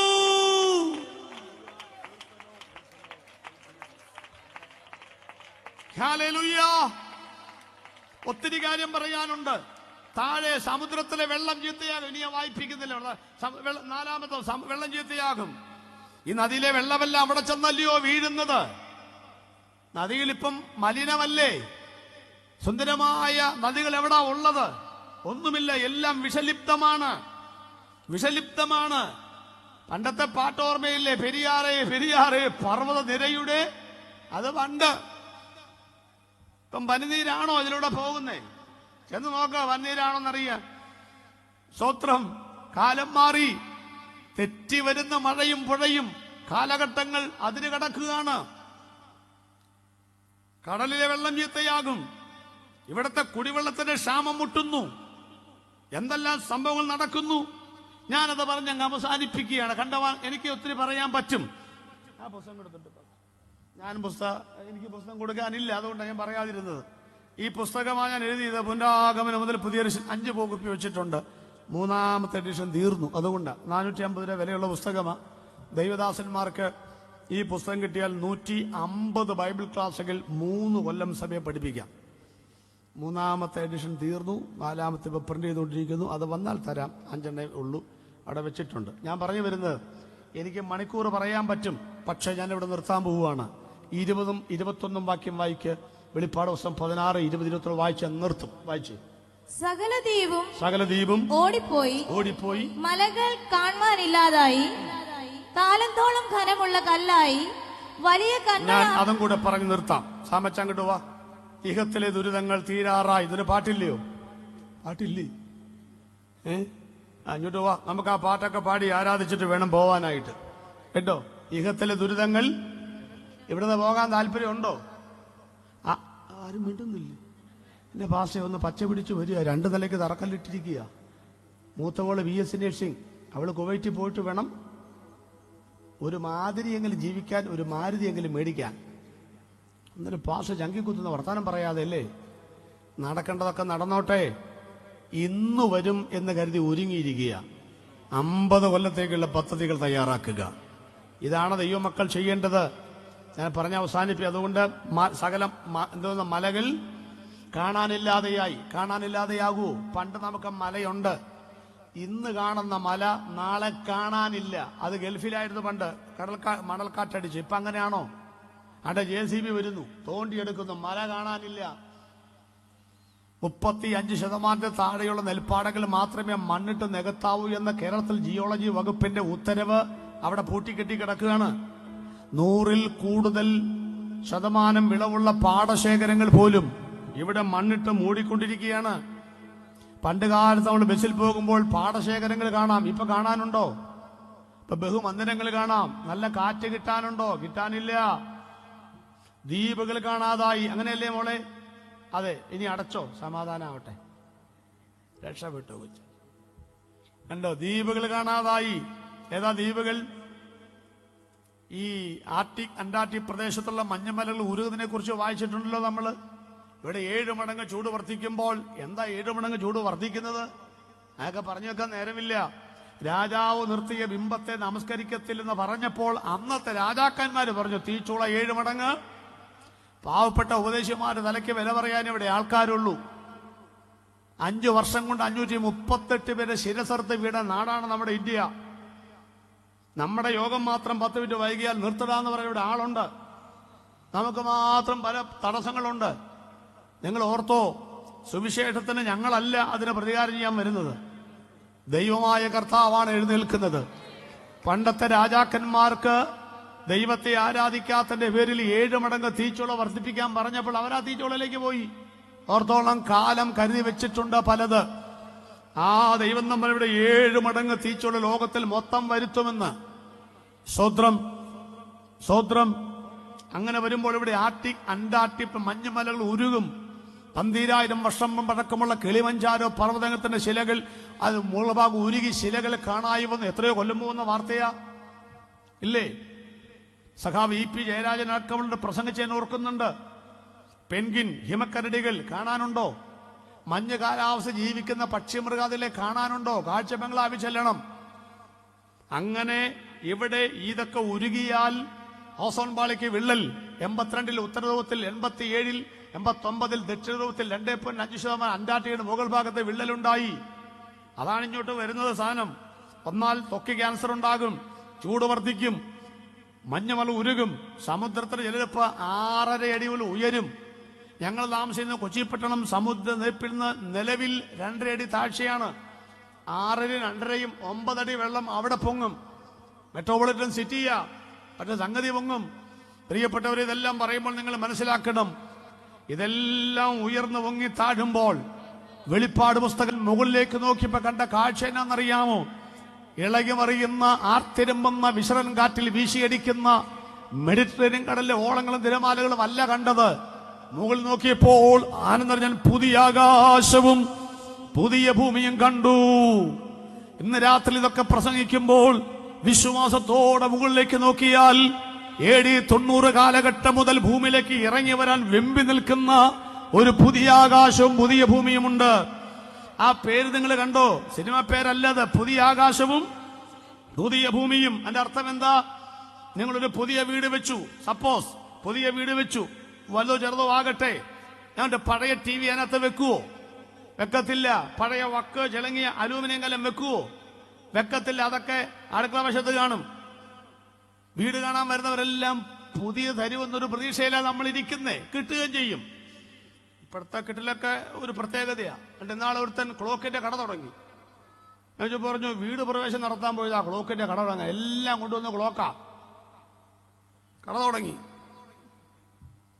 ഒരു കൊച്ച ഉണ്ടായിക്കഴിഞ്ഞാൽ എല്ലാവരും കൂടെ ഒരു 250 രൂപ കാണാൻ പറ്റും. എല്ലാവരും 150 ഉടുപ്പും തമ്പുരാന്. ആ കാശം കൊടുത്ത് ചെയ്യുന്ന കുഴപ്പം ആക്കാ പോട്ടെ, പ്രസംഗം തീരാറായി. ശ്രദ്ധിച്ചോ നിങ്ങൾ? ഈ വീട്ടിൽ പഴയ ഫ്രിഡ്ജ് വെക്കുവോ? പഴയ ഒടിഞ്ഞ കാലുള്ള കസേര, കട്ടില്, പഴയ TV വല്ലതും വെക്കുവോ? ഒക്കെ അടുക്കള വശത്താ. എന്ത് മനസ്സിലായി? പുതിയ വീട് വെച്ചാൽ പുതിയ സാധനങ്ങളല്ലേ വെക്കുന്നത്. എഴുമറ്റൂർ ദേശനിവാസികളെ, തമ്പുരാൻ ഒരുക്കുന്ന പുതിയ വീട് ഇവിടുത്തെ മെറ്റീരിയൽ കൊണ്ടല്ല, ഈ ഭൂമിയിലെ യാതൊരു സാധനങ്ങൾ കൊണ്ടല്ല. 5 വീടുകളുണ്ട്. ഇസ്രായേൽ വീടാണ്, ദൈവസഭ 2ാമത്തെ വീട്, ശരീരം 3ാമത്തെ വീട്, താമസിക്കുന്ന 4ാമത്തെ വീട്. 4 വീടും ഭൂമിയിലാണ്. ഒന്നാമത്തെ വീട് ഇസ്രായേൽ 70 തകർന്നു. ദൈവസഭയാകുന്ന വീട് കർത്താവിന്റെ ഗംഭീരനാദം കേൾക്കുമ്പോൾ എടുത്തുകൊള്ളപ്പെടും. ശരീരമാകുന്ന വീട് 70-80 ആകുമ്പോൾ ഭൂമിയിലേക്ക് ചേരും. നമ്മൾ കൈകൾ കൊണ്ട് പണിത വീട് കാലപ്പഴക്കത്താൽ ജീർണിക്കും. 4 വീടും ഭൂമിയിൽ നിന്നുള്ള മെറ്റീരിയലാണ്. അത് ഭൂമിയിലേക്ക് ചേരുമെന്ന് കണ്ട കർത്താവ് 5ാമത്തെ വീട് ഭൂമിയിലുള്ള മെറ്റീരിയൽ കൊണ്ടല്ല പണിതത്. അതിലേക്ക് കയറണമെങ്കിൽ വീട്ടിൽ പുതിയ ഗ്രഹോപകരണങ്ങളാണെങ്കിൽ ആ പുതിയ വീട്ടിൽ കയറാൻ ഒരുവൻ ക്രിസ്തുവിലായാൽ അവൻ പുതിയ സൃഷ്ടിയാകുന്നു. പഴയത് കഴിഞ്ഞുപോയി. വെള്ളത്താലും ആത്മാവിനാലും വീണ്ടും ജനിക്കാതെ, പഴയ സ്വഭാവങ്ങൾ ഉപേക്ഷിക്കാതെ, യേശുവിനെ സ്വീകരിക്കാതെ, കാൽവരുടെ ചുവട്ടിൽ വരാതെ, പാപങ്ങൾ ഏറ്റു പറയാതെ, മാനസാന്തരപ്പെടാതെ, രക്ഷിക്കപ്പെടാതെ, വീണ്ടും ജനിക്കാതെ, പുതിയ സൃഷ്ടിയാകാതെ യേശു ഒരുക്കുന്ന പുതിയ വീട്ടിൽ കയറാൻ ഒക്കില്ല. ഞാനിവിടെ അവസാനിപ്പിച്ചോട്ടെ.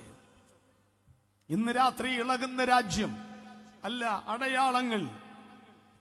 കാലങ്ങൾ കൊണ്ട് ഒരു വലിയ വടവൃക്ഷം വെട്ടിമറിക്കുന്ന വെട്ടുകാരനോട് പക്ഷി ചോദിച്ച പക്ഷി പറഞ്ഞൊരു മറുപടി പറഞ്ഞ് അവസാനിപ്പിക്കാം. ഓരോ കൊത്തുമ്പോൾ ഇലകൾ അനങ്ങുന്നു, കൂടനങ്ങുന്നു. മരം വെട്ടുകാരൻ ചോദിച്ചു, പക്ഷി നീ എന്താ പാട്ട് പാടുന്നത്?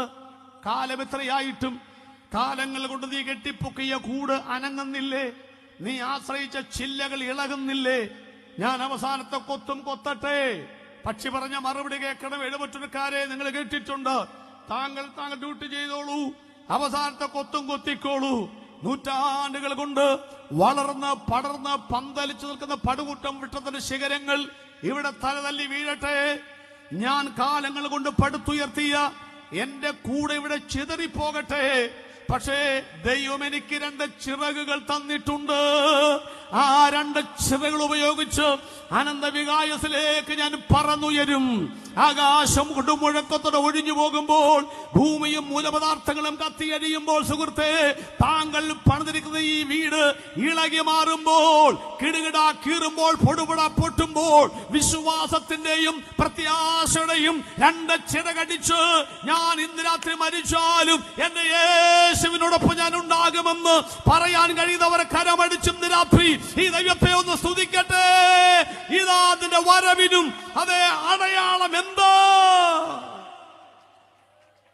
നമുക്കൊന്ന് എഴുന്നേറ്റ് നിൽക്കാം പ്രാർത്ഥനയ്ക്ക് വേണ്ടി. ഉഷസായപ്പോൾ ദൂതന്മാർ ലോത്തിന്റെ കൈക്ക് പിടിച്ചു. എന്തിനാ പിടിച്ചെന്നറിയാമോ? എഴുമറ്റൂർ ദേശനിവാസികളെ, യോഗം തീരാൻ പോവുക. എന്തിനാ കൈക്ക് പിടിച്ചെന്നറിയാമോ? 4 കാരണങ്ങൾ. 1, നാശം നിശ്ചയമാണ്. 2, ഓടിയാൽ ലക്ഷ്യം ഉറപ്പാണ്. 3, സമയം വളരെ കുറവാണ്. 4, ഇതല്ലാതെ വേറെ ദൈവത്തിന് മാർഗമില്ല. നാളുകളായി ഇവിടെ മാത്രം ഒട്ടിപ്പിടിച്ചും പറ്റിപ്പിടിച്ചും ജീവിക്കുന്നവരെ, ഈ പാവപ്പെട്ട സഹോദരന്മാർ നടത്തുന്ന ഈ കൺവെൻഷന്റെ 3ാമത്തെ രാത്രിയിൽ ദൂത് പറയുവാൻ വന്ന ഞങ്ങൾ ആത്മീയമായി ഉറങ്ങുന്നതിന്റെ കയ്യെ പിടിച്ചിട്ട് പറയാണ്, 1ാമത്തെ ദൂത്, ഇത് നാശപട്ടണമാണ്. എഴുമറ്റൂരടക്കം ഇത് ഇളകി മാറും. ഒരു സ്ഥലവും സുരക്ഷിതത്വമുള്ളതല്ല. 2, ഓടിയാൽ രക്ഷ ഉറപ്പാണ്. ഇന്ന് രാത്രി കുരിശിന്റെ ചുവട്ടിൽ ആര് ഓടി വരും? വരാൻ ആഗ്രഹിക്കുന്നവർ കുരിശിലേക്ക് വരട്ടെ. 3, സമയം കുറവാണ്. നാളെ എന്ന് പറയരുത്. ഇന്ന് രാത്രി യോഗം തീരുകയാണ്. 4, ഇതല്ലാതെ വേറെ വഴിയില്ല. ആകാശത്തിന്റെ കീഴിൽ ഈ ഭൂമിക്ക് മുകളിൽ രക്ഷപ്പെടാൻ യേശുക്രിസ്തുവിന്റെ നാമമല്ലാതെ വേറെ ഒരു